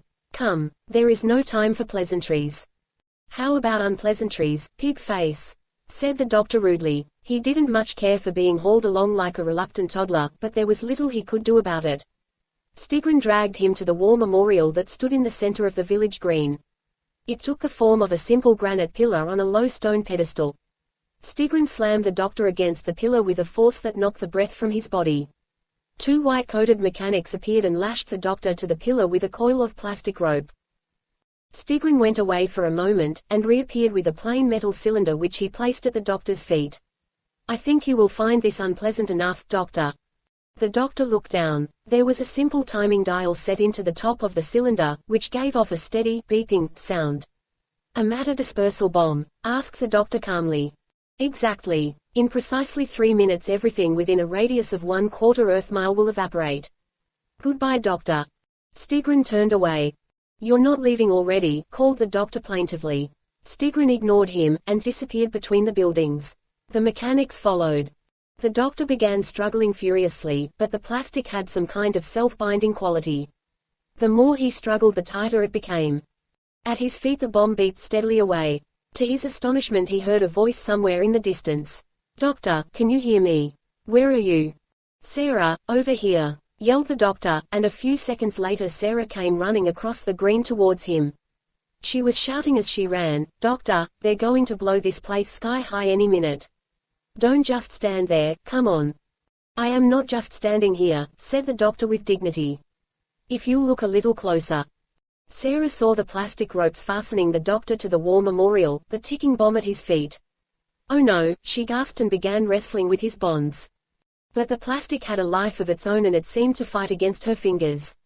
"Find the free end and give one steady pull," said the doctor calmly. Sarah did her best, but the plastic seemed determined not to budge. "How long have we got?" "A little over a minute. I think you'd better give up and save yourself, Sarah." "No, I've got it. It's coming." The plastic coil began to pull away at last, and Sarah unwound with panic-stricken haste. As the doctor stepped down, Sarah grabbed his hand. "Come on, doctor, run. There's only one place we'll be safe." The bomb timer was already measuring off its last few seconds. Stigrin glared angrily at the empty gurney. He returned to his console and touched a communicator switch. "The Earth girl has escaped. Find her." He paused and checked his instruments.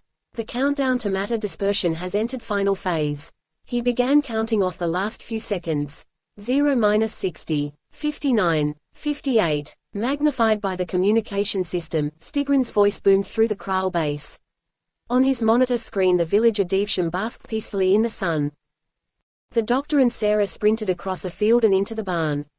Sarah hurried to the corner and opened the hatch that concealed the Kral tunnel. As they ran down the steep tunnel they could hear a voice chanting. 10, 9, 8, 7. They reached the blast door at the end of the tunnel at last and Sarah groped in the darkness for the control. 6, 5, 4, chanted the voice. The door slid back and the doctor and Sarah dived through. The magnified voice boomed in their ears. 3, 2, 1. A shattering explosion rocked the corridor, knocking them both off their feet. In Stigrin's control room, the peaceful village scene faded from the monitor. It was replaced by a barren rocky landscape, the natural surface of Osidon. Dislodged rock was still falling from the ceiling as the doctor and Sarah picked themselves up. "A close run thing," said the doctor solemnly. "I wouldn't care to have run it any closer." Sarah broke off as Crayford and a squad of soldiers appeared at the end of the corridor. The doctor and Sarah turned to run, but Harry Sullivan and more soldiers were blocking the way behind them. The doctor looked at Sarah, and they raised their hands. They were prisoners again, but at least they were alive. "Take them to the detention cell," ordered Crayford. "I must report to Stigrin." "That's the warty chap with the big nose, isn't it?" said the doctor conversationally. "Move," snapped the android, and the soldiers bustled him off.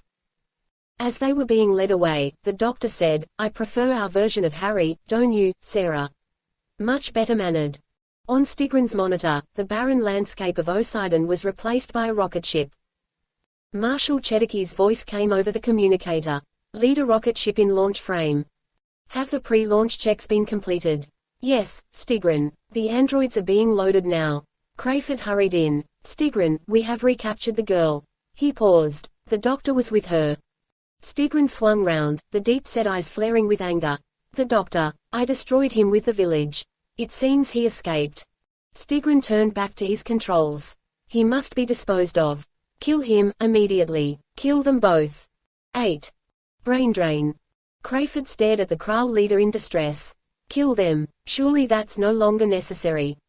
"You sing a different song now, Crayford," jeered Stigrin. "They must be eliminated. Isn't that what you said?" Crayford was aware that somehow his feelings had changed. "When I thought they were a danger to the plan, yes. But the preliminary stage is over now. What harm can they do locked in a detention cell?" Stigrin said indifferently, "The doctor is no longer any use to me." "You're wrong, Stigrin. He would make a valuable subject for your brain drain machine." "To what purpose?" "He's a brilliant man, a genius.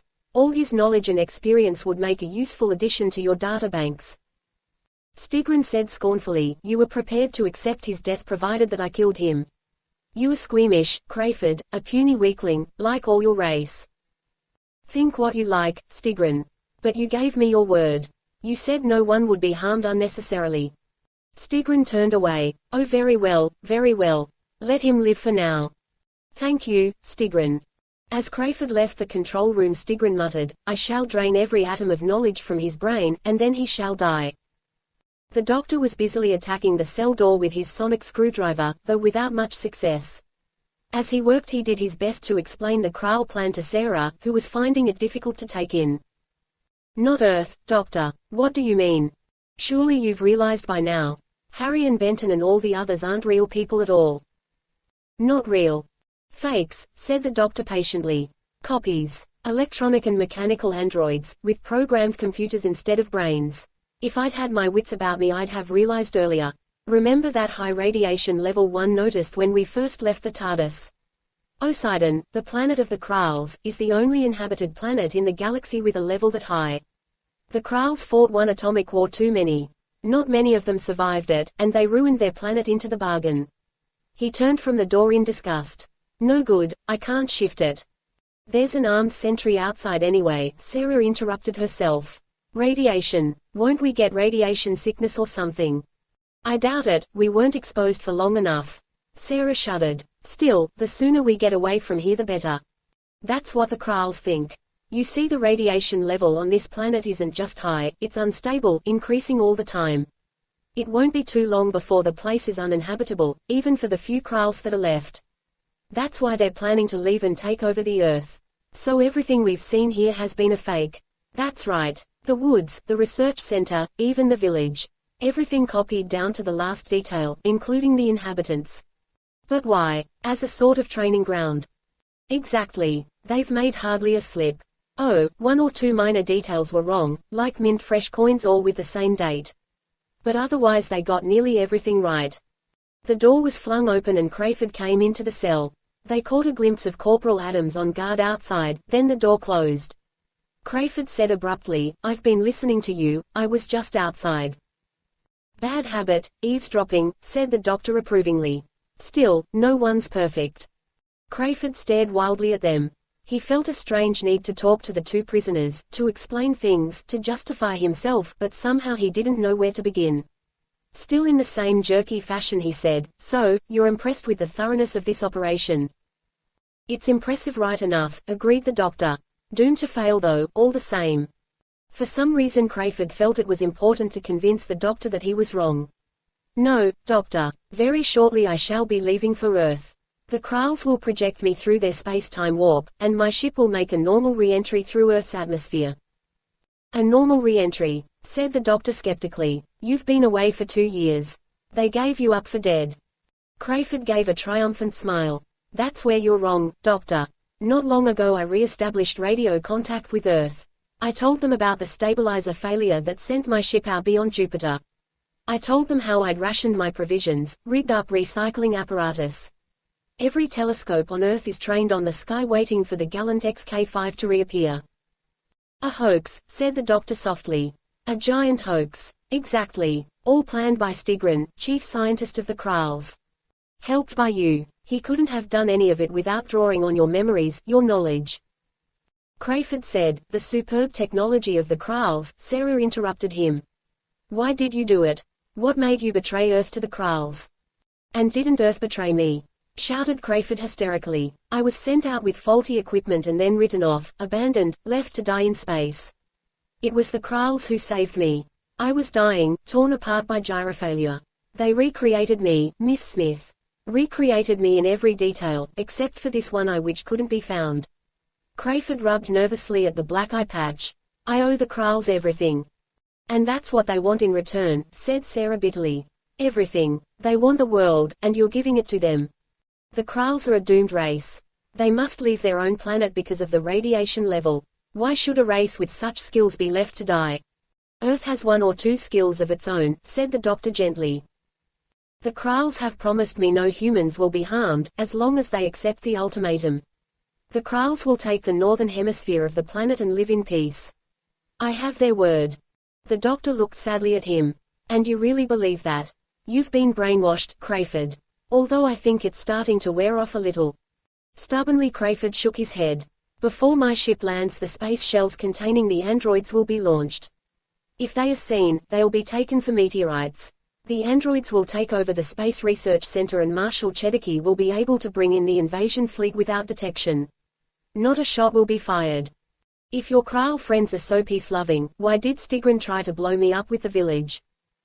He thought you were a danger to the plan. Miss Smith's memory print revealed your past involvement with the defense of Earth. Crayford paused, rubbing nervously at his eye patch. Stigrin still thinks you're dangerous. I've managed to persuade him to utilize your knowledge rather than waste it.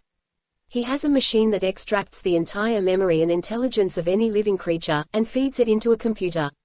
It's a painful process, Doctor, but it's better than dying. A Kral voice crackled over the communication system. Service mechanics to Leader Rocket Loading Bay. Crayford went and rapped on the door. It's time for me to go. Believe me, Doctor, I know what I'm doing. The door opened and Crayford went out. The doctor stared hard at the locked cell door. I've got to get to Earth and warn them. How? Asked Sarah despairingly. We haven't even got the TARDIS anymore. The doctor was staring into space. In his mind a plan was forming. It was insanely risky, but it might be the only chance to save Earth.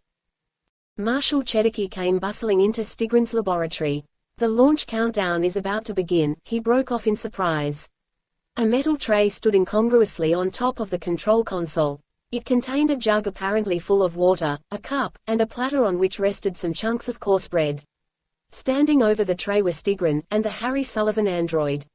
It was taking the stopper from a plastic file. Carefully, hissed Stigrin. Only one drop. Handle it carefully. It was clear that the Kral scientist was in a state of tense excitement. Suddenly Cherokee understood. This is the culture you spoke of. Yes, Marshal. This little file holds the death sentence of the human race. The android allowed one drop of colorless liquid to drip from the file into the water jug. Be careful, said Stigrin again. His evident nervousness affected Cherokee. Is the virus safe to handle? As long as only the androids come into contact with it. You do well to be concerned, Cherokee. Even we Krals are not immune to its effect. With some relief Cherokee watched the android reseal the file and place it in a sterilizing chamber. Now, take the tray to the detention cell, ordered Stigrin. We shall test it on the girl.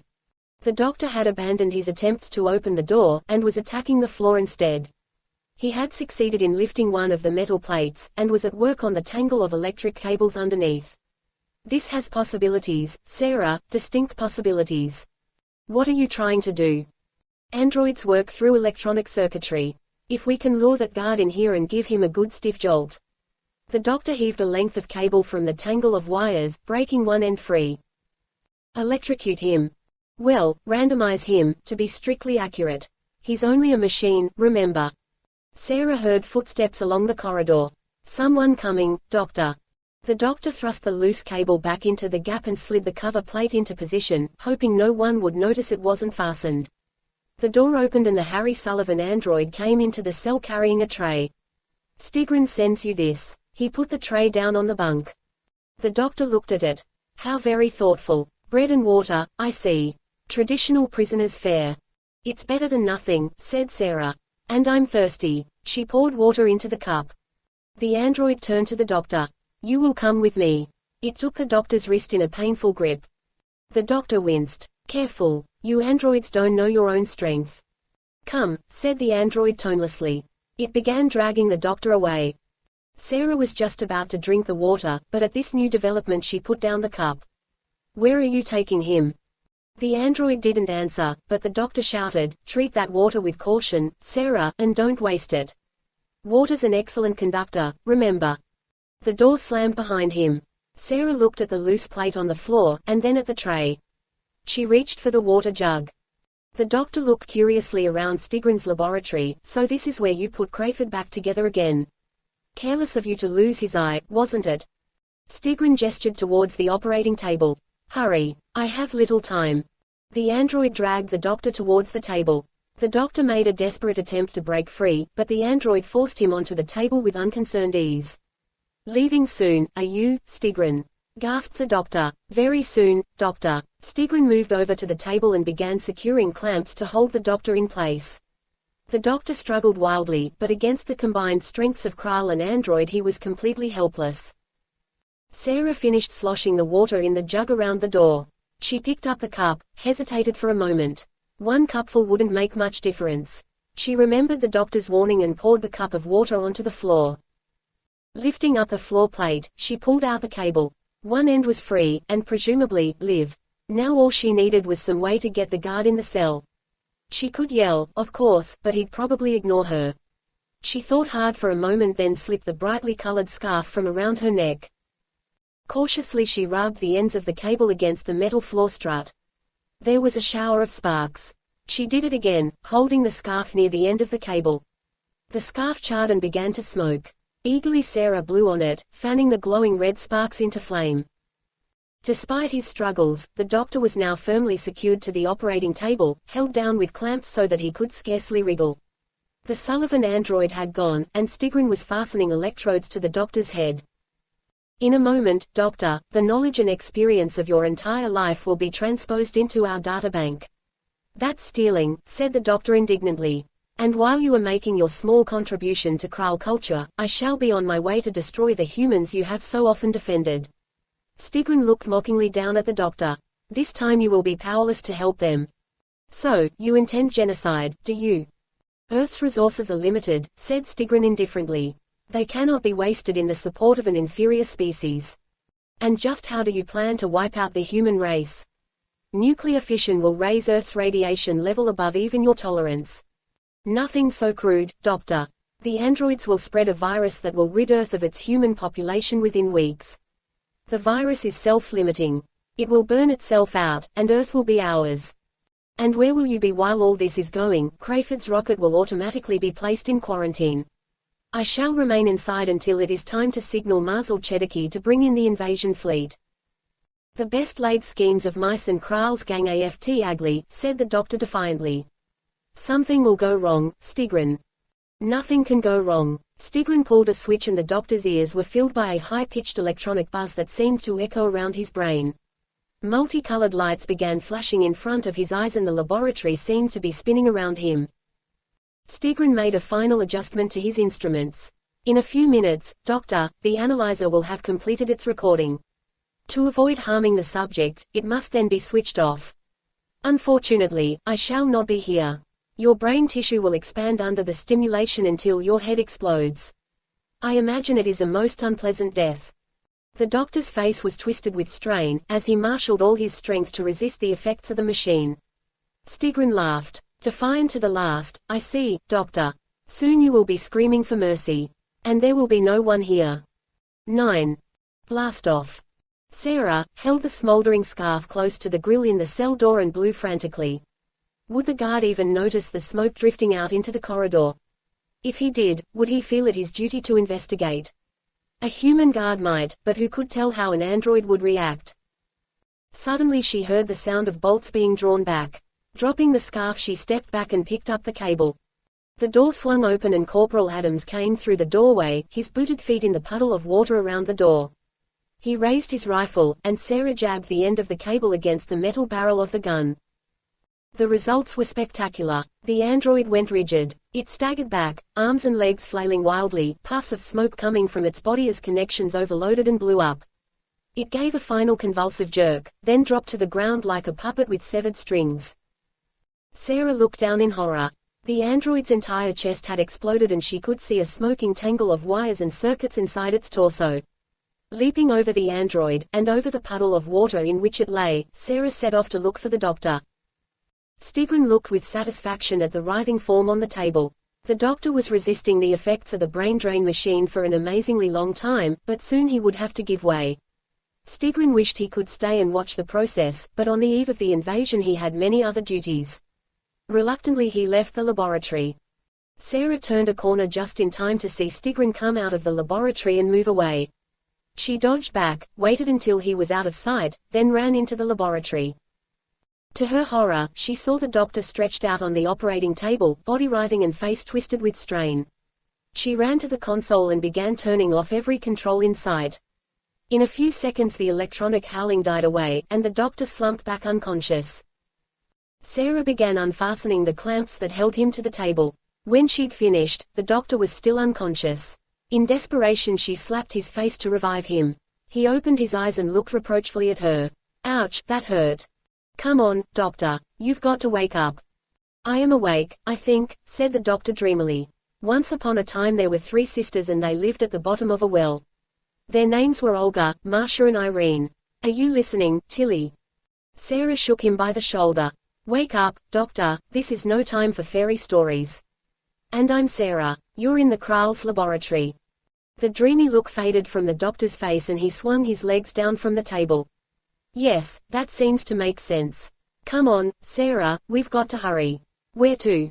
Crayford's rocket. It'll be leaving for Earth any minute, and we're going with it. As they ran along the corridors they heard the dull roaring of the rocket motors. The doctor ran steadily towards the sound, using it as a guide. They came to a long corridor with a heavy door at the end, ran through it, and found themselves in the open air. They were in a huge square launching bay, a kind of concrete pit. In the center of it, supported by a metal gantry, was the XK-5, the rocket ship in which Crayford had been sent off to explore the universe. A magnified Kral voice was ringing through the area. Launching area should now be cleared. Time to lift off, 0-60. The rocket's motors were running up to launch point, and a blast of exhaust gases swirled through the launch area like a desert wind. Sarah backed away, but the doctor yelled, "Come on." He grabbed her by the wrist and began dragging her towards the rocket. When they reached it, the doctor began swarming up the metal gantry that supported the rocket. Frightened as she was, Sarah had to follow. It was a long and terrifying climb. Finally the doctor edged along a narrow metal beam, and wrestled with a hatch until he got it open. This should take us into the cargo hold. In you go, Sarah. He helped Sarah through, scrambled in after her, and closed the hatch. They were in a metal chamber about the size of a small room. Its walls were lined with racks upon which rested long coffin-like shapes. The racks had metal caterpillar tracks on them, and the whole effect was rather like that of a bomb bay. The doctor hurried towards the canisters and wrenched open first one and then another. Androids lay corpse-like inside the shells, a motherly-looking woman and a middle-aged man. Sarah jumped back and the doctor grinned. It's all right, these ones aren't activated yet. He grabbed the man-android and chucked it casually aside. Quick, Sarah, in you get. What for? Protection. The G-force will be crushing when the ship blasts off. We'll have to use these as acceleration couches. The doctor helped Sarah into the shell, dumped the second android and climbed in himself. Lying back in the chair, he waited calmly for takeoff. A Kral voice boomed through the ship. Time to lift off, 15 seconds. Close vents. They braced themselves.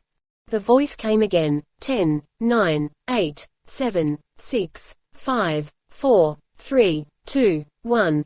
The roar of the rocket motors rose to a shrieking crescendo. Sarah felt a giant invisible hand crushing her down into the shell. It pressed harder, harder, until her whole body seemed flattened by the enormous strain. It's crushing me, she gasped, and everything went black. She awoke to find the doctor looking down at her. Time to wake up, Sarah, we're on our way. Slowly and painfully, Sarah sat up. Every inch of her body seemed to be bruised. I must have blacked out. The G-force cut the blood supply to what you humans laughingly refer to as your higher centers. Sarah groaned and climbed out of the shell. I hate sarcasm, especially when I'm dying. I feel as if I've been put through a mangle. Never mind, said the doctor cheerfully. That was a gentle massage compared to what's ahead. Don't tell me, implored Sarah. I don't want to know. Of course you do, said the doctor cheerfully. Now listen carefully. Just before Crayford brings his ship into re-entry orbit, these containers will be shot out through those cargo shuttle ejectors like seeds from a lemon, and we'll be in them. Oh, will we? Why? Because the space shells will reach Earth before the ship, and there's no other way we can get a warning to the Space Research Center, the real one, I mean. And what do we use for air? The doctor was examining a couple of tiny rocket vents set into the side of one of the shells. There'll be enough air in the containers to last the few minutes in space. I'm more concerned about the efficiency of the retro tubes. You mean they might not work? Asked Sarah nervously. The more she heard about this scheme, the more risky it sounded. Oh, I imagine they'll work all right, enough for androids to survive impact. Kral technology is pretty reliable on the whole. But we may be in for a nasty jolt as we come down. I see, said Sarah, summing up. So, providing we don't burn up on re-entry, and aren't suffocated on the way down, we'll probably be smashed to bits when we land. The doctor said solemnly, you've put your finger on the one tiny flaw in our plan. Our plan? This is your plan, Doctor. Well, if you've got any better ideas, I'm open to suggestions.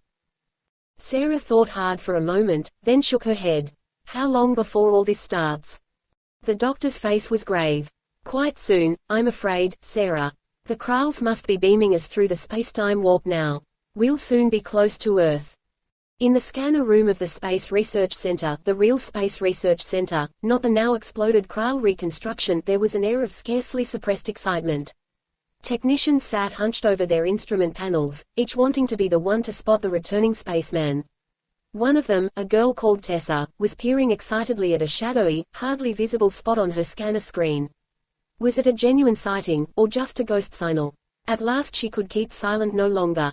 I think I've got him, sir. Bearing 143.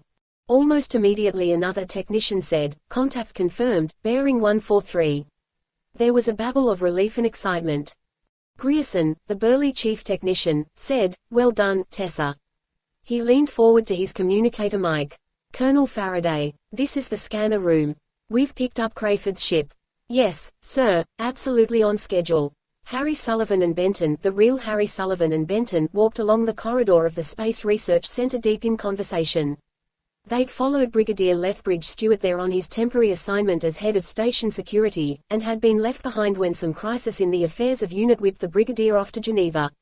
Now they were with Colonel Faraday, his replacement, a likable enough old chap, but, in Harry's view, a bit of a fusspot. I don't like it, sir, Benton was saying. The TARDIS turns up in the woods by itself, but no doctor. And where's Miss Smith? Benton was fond of Sarah, and took a protective interest in her. Harry shrugged. He hadn't known the doctor as long as Benton, but long enough to feel that nothing the doctor did could surprise him anymore. Worriedly Benton went on, we've searched the area for them and made inquiries in the village. Not a sign of Suppose they're in some kind of trouble. You're a pessimist, Mr. Benton, said Harry cheerfully, the doctor can look after himself. Besides, what could possibly happen to him in Devesham Wood? Benton shook his head. I don't know, it's just I've never known him to leave the TARDIS with the key in it before. As they were passing one of the side entrances, a portly self-important figure in army uniform shot through the doorway and bumped into them. Ah, there you are, you two. Crayford's just been picked up on the scanners. Come along, men. Faraday hurried away, and the other two followed. Benton was still worrying. He was glad they'd got their lost astronaut back all right. But what had happened to the doctor and Sarah? They followed Faraday into the scanner room and Grierson hurried forward. There's Crayford's ship, sir, on the master scanner. Faraday studied the little blip on the giant screen. Fantastic. This is a moment that will go down in history, Grierson. That it is, sir. A 2-year journey, eh? He's been farther out into space than any other human being. We're trying to raise him on audio now, sir. A technician was leaning over the long-range communicator. Hello XK5, hello XK5, this is Devesham Control calling XK5, do you read? There was a moment's tense silence, then a voice crackled weakly from the loudspeaker. Hello, Devesham Control, this is XK5, I'm receiving you. Grierson indicated the speaker mic to Faraday. Sir, would you care to say something? Faraday leaned forward and sputtered, hello, Crayford. This is Colonel Faraday. What can I possibly say at a time like this except, welcome home. Thank you, sir, Earth certainly looks good. I've had some problems with. There was a crackle of static and the voice faded away. Before Faraday could answer, Tessa called excitedly, look, sir, on the scanner. A tiny cluster of dots was rushing through space. Faraday turned to Grierson. Is that him? Has he started re-entry? It was Tessa who answered. Not yet, sir. Something else is coming in the same flight path. Something else? Demanded Faraday irritably. What is it, Tessa? Difficult to say, sir. Could be a fireball, or a shower of meteorites. Whatever they are, they're heading straight for Earth. 10. Heroes Return. The XK5 was on its way down to Earth now, and the modifications built in by the Kral technicians were coming into effect.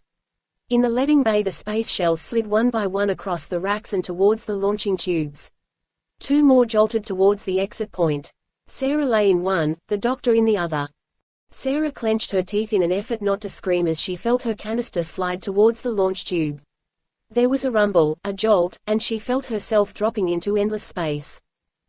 The doctor lay in his canister, stretched out calm and relaxed. At least it was a novel way to travel, he thought. The space shell trundled along the tracks into the tube. Seconds later the doctor too was hurtling down towards Earth. In the scanner room the freak meteor shower was still baffling Grierson. "They're down to 17,000 now, sir." "Never mind the wretched meteorites," bellowed Faraday. "Have you still got a fix on the ship?" "She's just hit the upper atmosphere, sir," said Grierson soothingly. "Looks as if she's on a perfect re-entry path. Don't worry, sir, he'll be back in the mess in time for breakfast." "Oh no he won't," growled Faraday. "Not after 2 years in unknown space. That's why I'm here. He'll go straight into quarantine, him and his ship." Benton edged closer to Tessa, who was still studying the meteor swarm. "Don't they usually burn up before they hit Earth?" She nodded. "This lot aren't going to though. There's something funny about them." "What do you mean, funny?" "Well, I'd swear they're slowing down, and that's impossible." Like a flock of strange birds the space shells hissed down over Devesham Woods. Most dropped in or near the quarry, others overshot and crashed down amongst the trees. Before long a number of shells lay scattered at the edge of the quarry. One of them rocked and sprang open, and the doctor clambered stiffly out, looking around him. There was no telling which of the other space shells held Sarah, and if he started opening them at random he might have to cope with the attack of some reactivated android. Sarah would have to make her own way to safety. The doctor turned and hurried through the woods. All round him was the whistle and thump of the descending space shells. Inside the control room, the atmosphere of excitement returned. Things were entering the last, most dangerous phase now, the landing itself. The ship was to be brought down to a hard landing on the little rocket field that adjoined the Space Research Center. A single mistake and the returning astronaut would be dashed to pieces against the planet he had waited so long to reach. Everyone's eyes were fixed on the master scanner. Re-entry into the Earth's atmosphere was the trickiest time. A failure in the heat shielding and the ship could flare into nothingness like a meteor. Suddenly, Grierson snapped, "That's it, sir. He's made it. He's through." A voice came through the speaker. "XK5 to control. This is XK5 calling control." Grierson leaned over the mic. "Devesham control to XK5. We're locking on." "Roger, Devesham, I copy."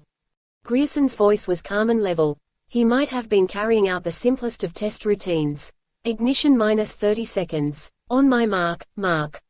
Crayford's voice came back equally relaxed. "Mark 30, Devesham. AGS reading, 400 plus 1. 10 seconds to ignition." There was a long, tense pause. Then, "I have ignition, Devesham. Commencing descent."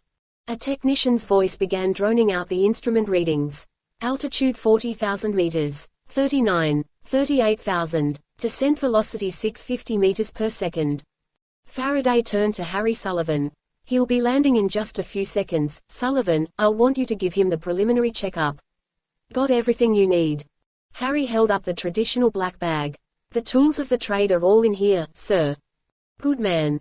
Grierson said, "You're looking good, Commander Crayford." "Things look good to me too. Got the champagne on ice, have you?" "Ready and waiting." Grierson's voice became formal again. "You are cleared for landing, XK5. "Roger, Devesham. Beginning final descent now." The technician began reading off more figures. "Coming down at 500 meters. 400, 250, 200, slight drift to the right." "Correcting now," snapped Grierson. Then Crayford's voice. "Descent completed. Engine command override off. Engine arm off. That's it, gentlemen. Open up the bubbly." An excited babble of congratulations filled the control room. Grierson's voice cut through the chatter as he turned to Faraday. "The XK5 has landed, sir." He smiled for the first time. "Now it's over to you, and I can't say I'm sorry." Faraday slapped him on the back. "Well done, my dear fellow. Well done. Come on, Sullivan, we'll go on board straight away." Faraday bustled Harry out of the room, and Grierson said, "Commander Crayford. Colonel Faraday and the medical officer are on their way up to you now." On the flight deck of his rocket, Crayford was stretching in his chair. "Thanks Control, I'll be waiting. Don't forget that champagne." He glanced up at Stigron, who stood waiting behind his chair.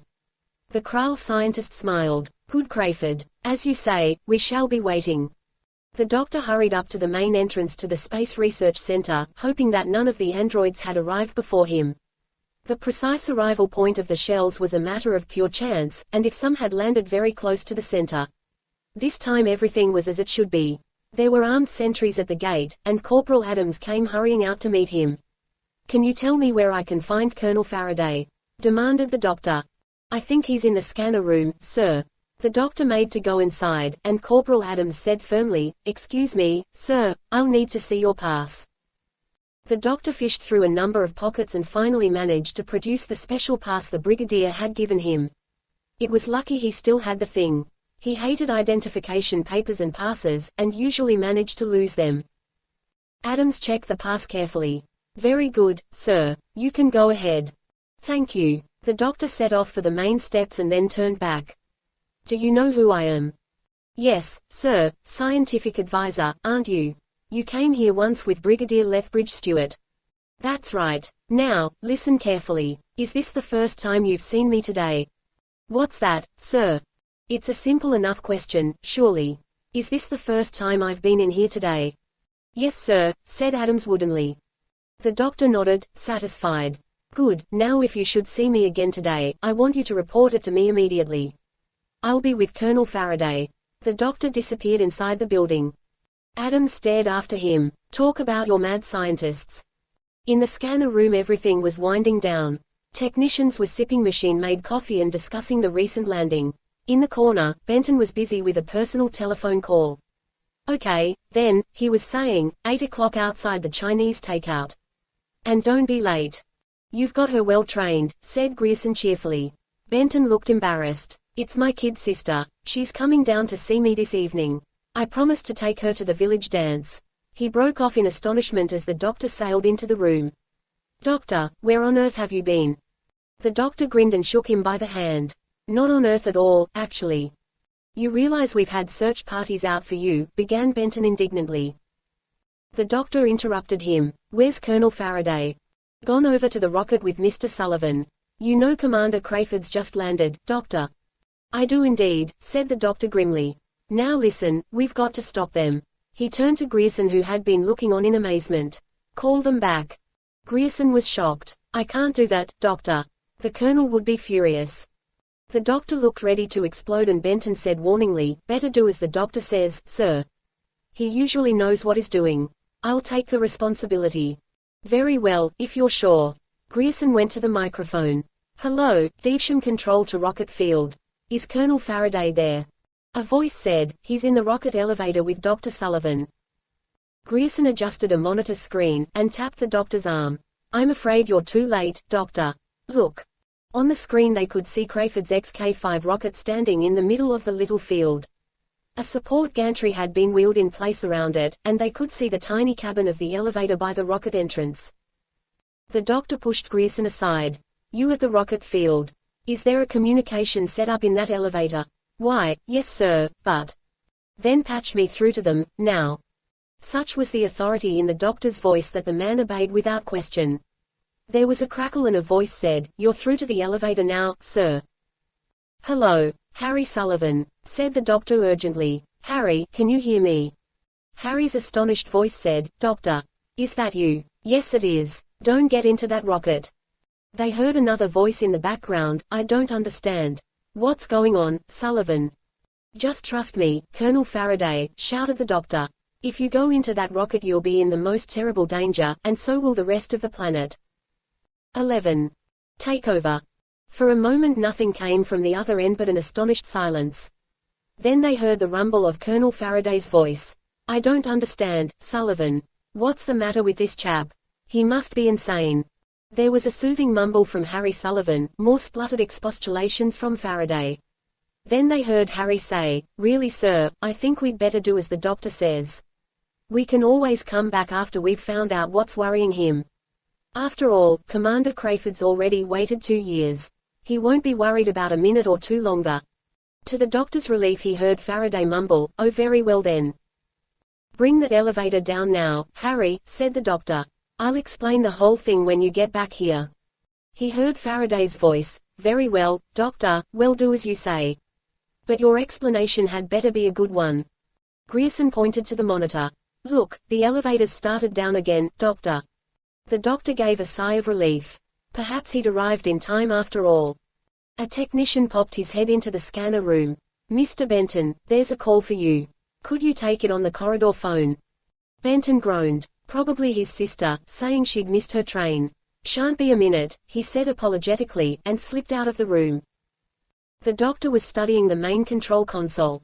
Tell me, Mr. Grierson, does this console here control the angle of your radar dish? Grierson looked suspiciously at him. Yes, it does, doctor, why do you ask? I've got a little scheme, Mr. Grierson, and I shall need your help. Corporal Adams came along the corridor, just relieved from gate duty, his mind full of ham and eggs in the canteen. He turned a corner and saw someone in the corridor kneeling by a slumped body. Mr. Benton's body. He raised his gun to cover the kneeling figure. What's going on here? The kneeling man turned and looked up at him, and Adams gave a gasp of astonishment. The soldier leaning over Benton was Benton.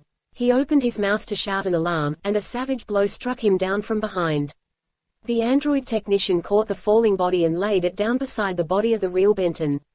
The android Benton got to its feet, and gave a nod of satisfaction. Good. Have them taken away. I shall go and dismiss the sentries at the main gate. It turned and headed for the entrance hall. The doctor finished explaining his plan to an ever more astonished Grierson. There you are then. Now, could you do that for me? Well, I could, doctor. I mean, it's theoretically possible. But it'll take time. I'd have to rejig about 11 circuits. Then I suggest you get started at once, and tell no one what you're doing. Grierson dropped voice. We can't do it, doctor. If we point the radar dish downwards as you suggest and feed all our power into it, we'll jam every bit of radio and electronic equipment for miles around. There'll be utter chaos. Believe me, Mr. Grierson, nothing like the chaos there's going to be if you don't do it, whispered the doctor. Now, get moving, man. Grierson opened his mouth to protest further, but before he could speak, an angry Colonel Faraday burst red-faced into the room, towing Harry Sullivan behind him. So, there you are, doctor. Now, do you mind telling me what all this is about? It's about an invasion of Earth, Colonel Faraday. I suggest we go to your office. You've got some very important phone calls to make. Calmly the doctor led the way out of the room, talking as he went. I've got some rather unpleasant news for you, Colonel. Crayford has sold you out to the Kralls. Faraday hurried after him. Kralls? Who the blazes are the Kralls? An alien race bent on the conquest of Earth. They've evolved a very ingenious plan. The doctor's voice faded as he disappeared along the corridor, trailing Harry Sullivan and Colonel Faraday behind him. Grierson looked thoughtfully at the console that controlled the radar scanner dish. On the face of it, the doctor's request was absurd. But there had been something curiously compelling about him all the same. And it was an intriguing idea. Thoughtfully Grierson began removing an access panel from the console. He looked up as Benton popped his head into the room. Where's the doctor? Mr. Sullivan and the colonel are back. They all went up to the colonel's office. The Benton android nodded, glancing round the room. Everything seemed in order, just a technician busy at some minor repair job. It turned and went out into the corridor. There was much to do. In Faraday's office, the doctor was finishing his explanations. He knew that Harry Sullivan would take the truth of his story on trust, but Faraday was still looking very doubtful. The doctor wished desperately that Lethbridge Stewart hadn't chosen this moment to go rushing off to Geneva. Most of the time the brigadier was under his feet, and the one time he needed him the wretched fellow wasn't there. As the doctor finished, Faraday slumped lower behind his desk, muttering, Kralls, androids. The whole thing's utterly fantastic. Harry was fascinated by the doctor's story. You've seen these androids, doctor. They really are good enough to pass for the real thing. Indeed they are, Harry. You could chat to one for ages and never know. I'd know, growled Faraday. I'm not going to have any aliens infiltrating my command. I wouldn't be too confident, Colonel, said the doctor mischievously. I happen to know they've made a replica of Harry. They've probably made one of you as well. Harry looked alarmed. If these android things are as good as the doctor says, some of them might be amongst us already, without our knowing. He looked meaningly at the colonel. Tell you what, sir, I could run a medical check on everyone on the base. As soon as I pass anyone, then we'll know they're all right. Faraday was enthusiastic. Good idea, my boy. What do you say, doctor? Will that take care of your worries? I'll give Sullivan a special squad of men. He can vet the whole place for us. A proper medical examination of everybody would take too long. Luckily there's a shortcut. The doctor produced a small torch-like device from his pocket. Harry stared. What is it? It's a simple robot detector, said the doctor proudly. The little bulb on the end lights up in the presence of an android. You use it like this. He pointed the instrument at Colonel Faraday. The bulb lit up. There was a moment of silence. Thing must be faulty, rumbled Faraday.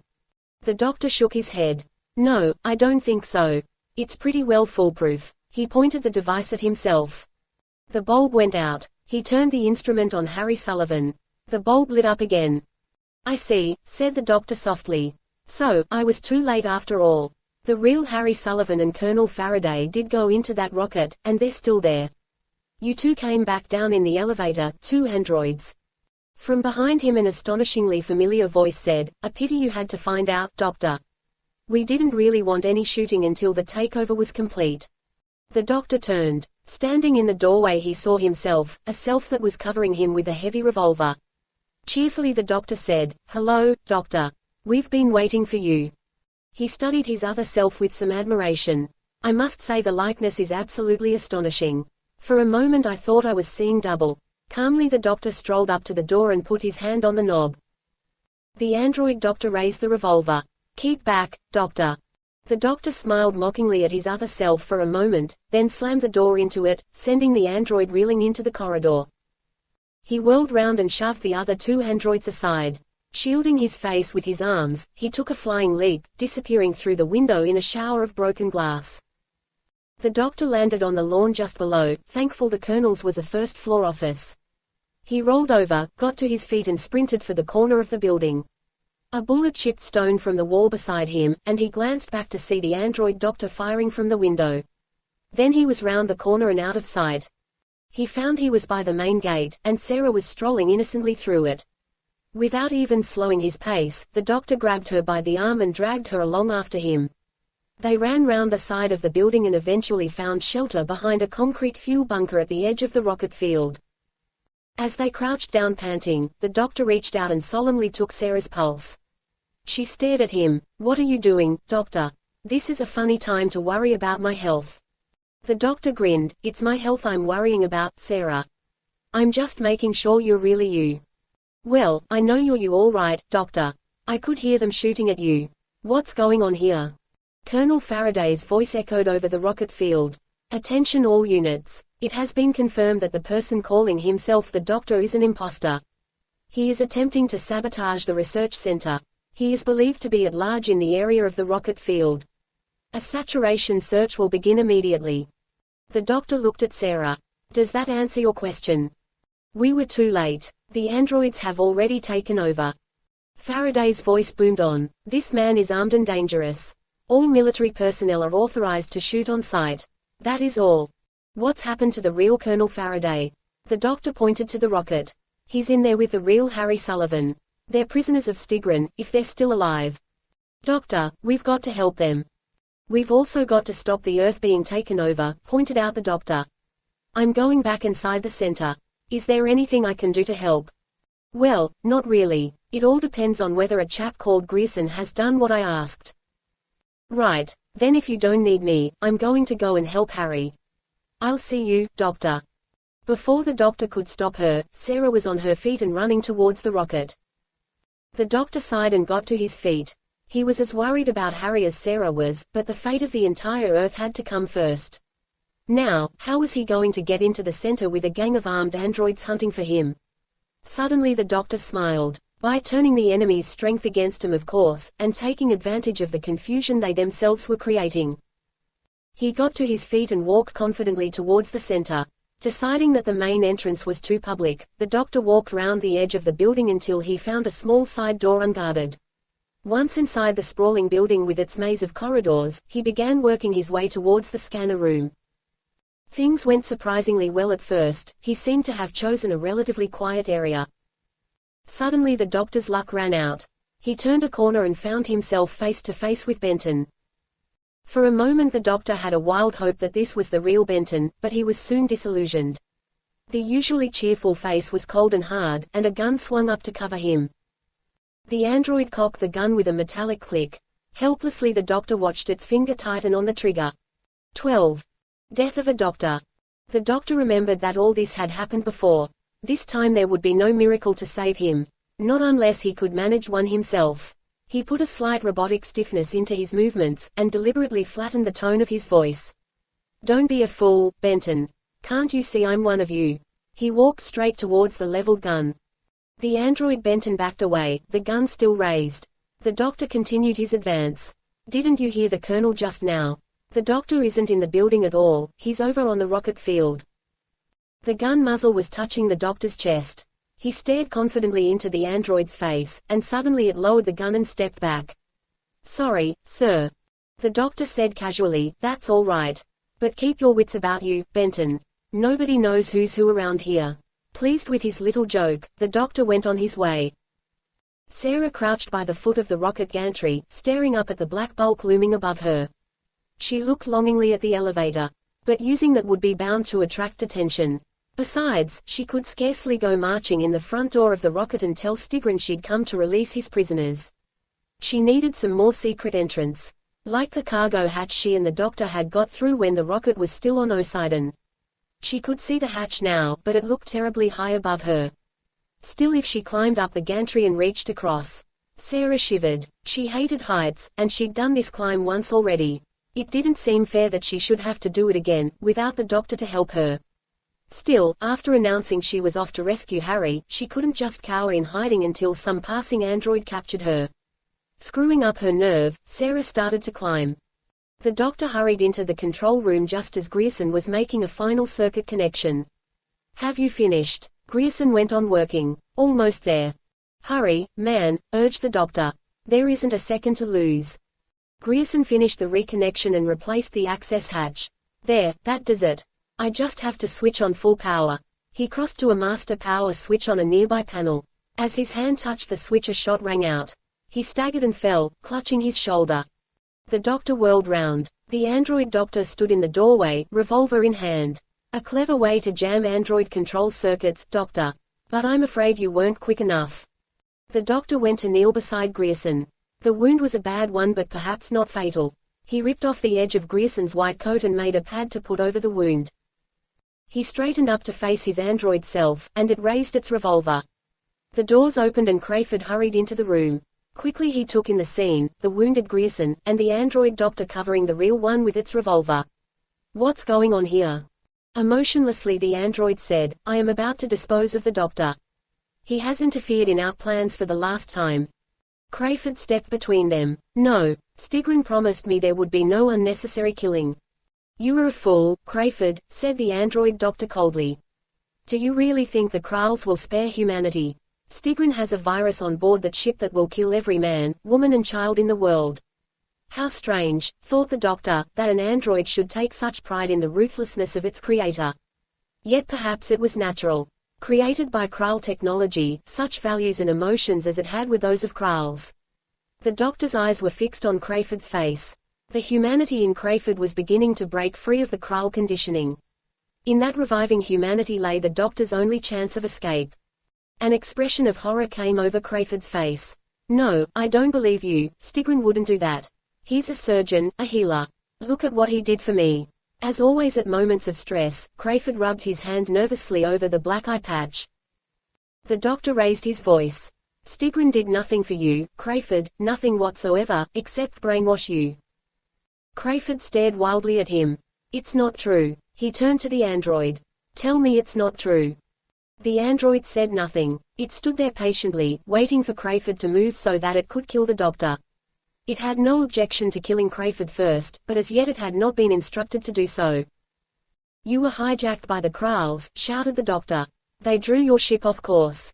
Nothing went wrong with your rocket, and you were never healed by the Kralls because you were never injured.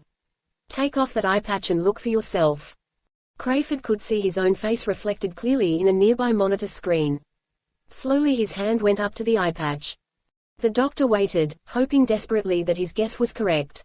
He had felt all along that the story of the missing eye had been no more than a detail invented to convince Crayford that he owed the Kralls his life. Staring at his reflection, Crayford ripped away the patch. From the screen, two perfectly good eyes looked back at him. For a moment Crayford stood frozen. Then he gave a scream of desperate rage. "Stigron!" he screamed, and ran from the room. For a second the android was distracted. The doctor's foot shot out in a beautifully timed kick, smashing the gun from its hand. Instantly the android leaped for him, and the doctor found himself in a nightmare struggle with himself. The worst of it was that he had no chance of winning. The doctor himself had more than human strength, but he was fighting a machine, a creature of metal and plastic, an enemy who would never tire and could not be hurt. The android's hands were reaching for his throat, and it took all the doctor's strength to keep him away. He smashed his arms upwards to break the android's grip, broke free, and made for the power switch. The android caught him and flung him back, sending him staggering across the room. Calmly the android pressed an alarm button on the wall, and a bell beside it began an ear-splitting clangor. Then it attacked the doctor again, grappling with him as he rose and made another desperate lunge for the power switch. Locked in each other's arms, the two doctors, real and android, staggered across the room. All over the complex, androids heard the alarm signal, and guessed its significance. The android Benton, Harry Sullivan and Colonel Faraday, android soldiers and android technicians, all ran towards the scanner room. The Faraday, Benton and Sullivan androids arrived first, android soldiers close behind them. They stood in the doorway watching the final struggle. They made no attempt to interfere, knowing their fellow androids' victory was only a matter of time. With a last desperate effort, the doctor broke free again. The android leaped at him, the doctor dodged, tripped it and lunged for the power switch. As his fingers grasped at the android's hands clamped round his throat. The fingers tightened and the doctor heaved on the switch, dragging it down with his own weight as he slumped to the ground. As the power relay snapped home, the fingers choking the doctor released their hold. The android doctor fell twisting and writhing to the floor. It thrashed about for a moment and then lay still. Exactly the same thing happened to the other androids in the room, a flurry of uncontrolled movement, followed by total collapse. Rubbing his throat tenderly, the doctor got slowly to his feet. He looked down at his android self as it lay crumpled on the floor. Grierson stirred and moaned, and the doctor went over to him. "Are you all right?" "I think so." Grierson looked round the body-littered room. "What happened to them?" "We jammed their circuits," said the doctor happily. He looked round the room. "Where's Crayford?" "No idea," said Grierson painfully. "He suddenly rushed off. He was shouting about someone called Stigron." The doctor nodded. "I was forgetting him. I'd better get over to the rocket." The doctor went over to the door and then he paused. His hand went to his pocket, searching for his sonic screwdriver.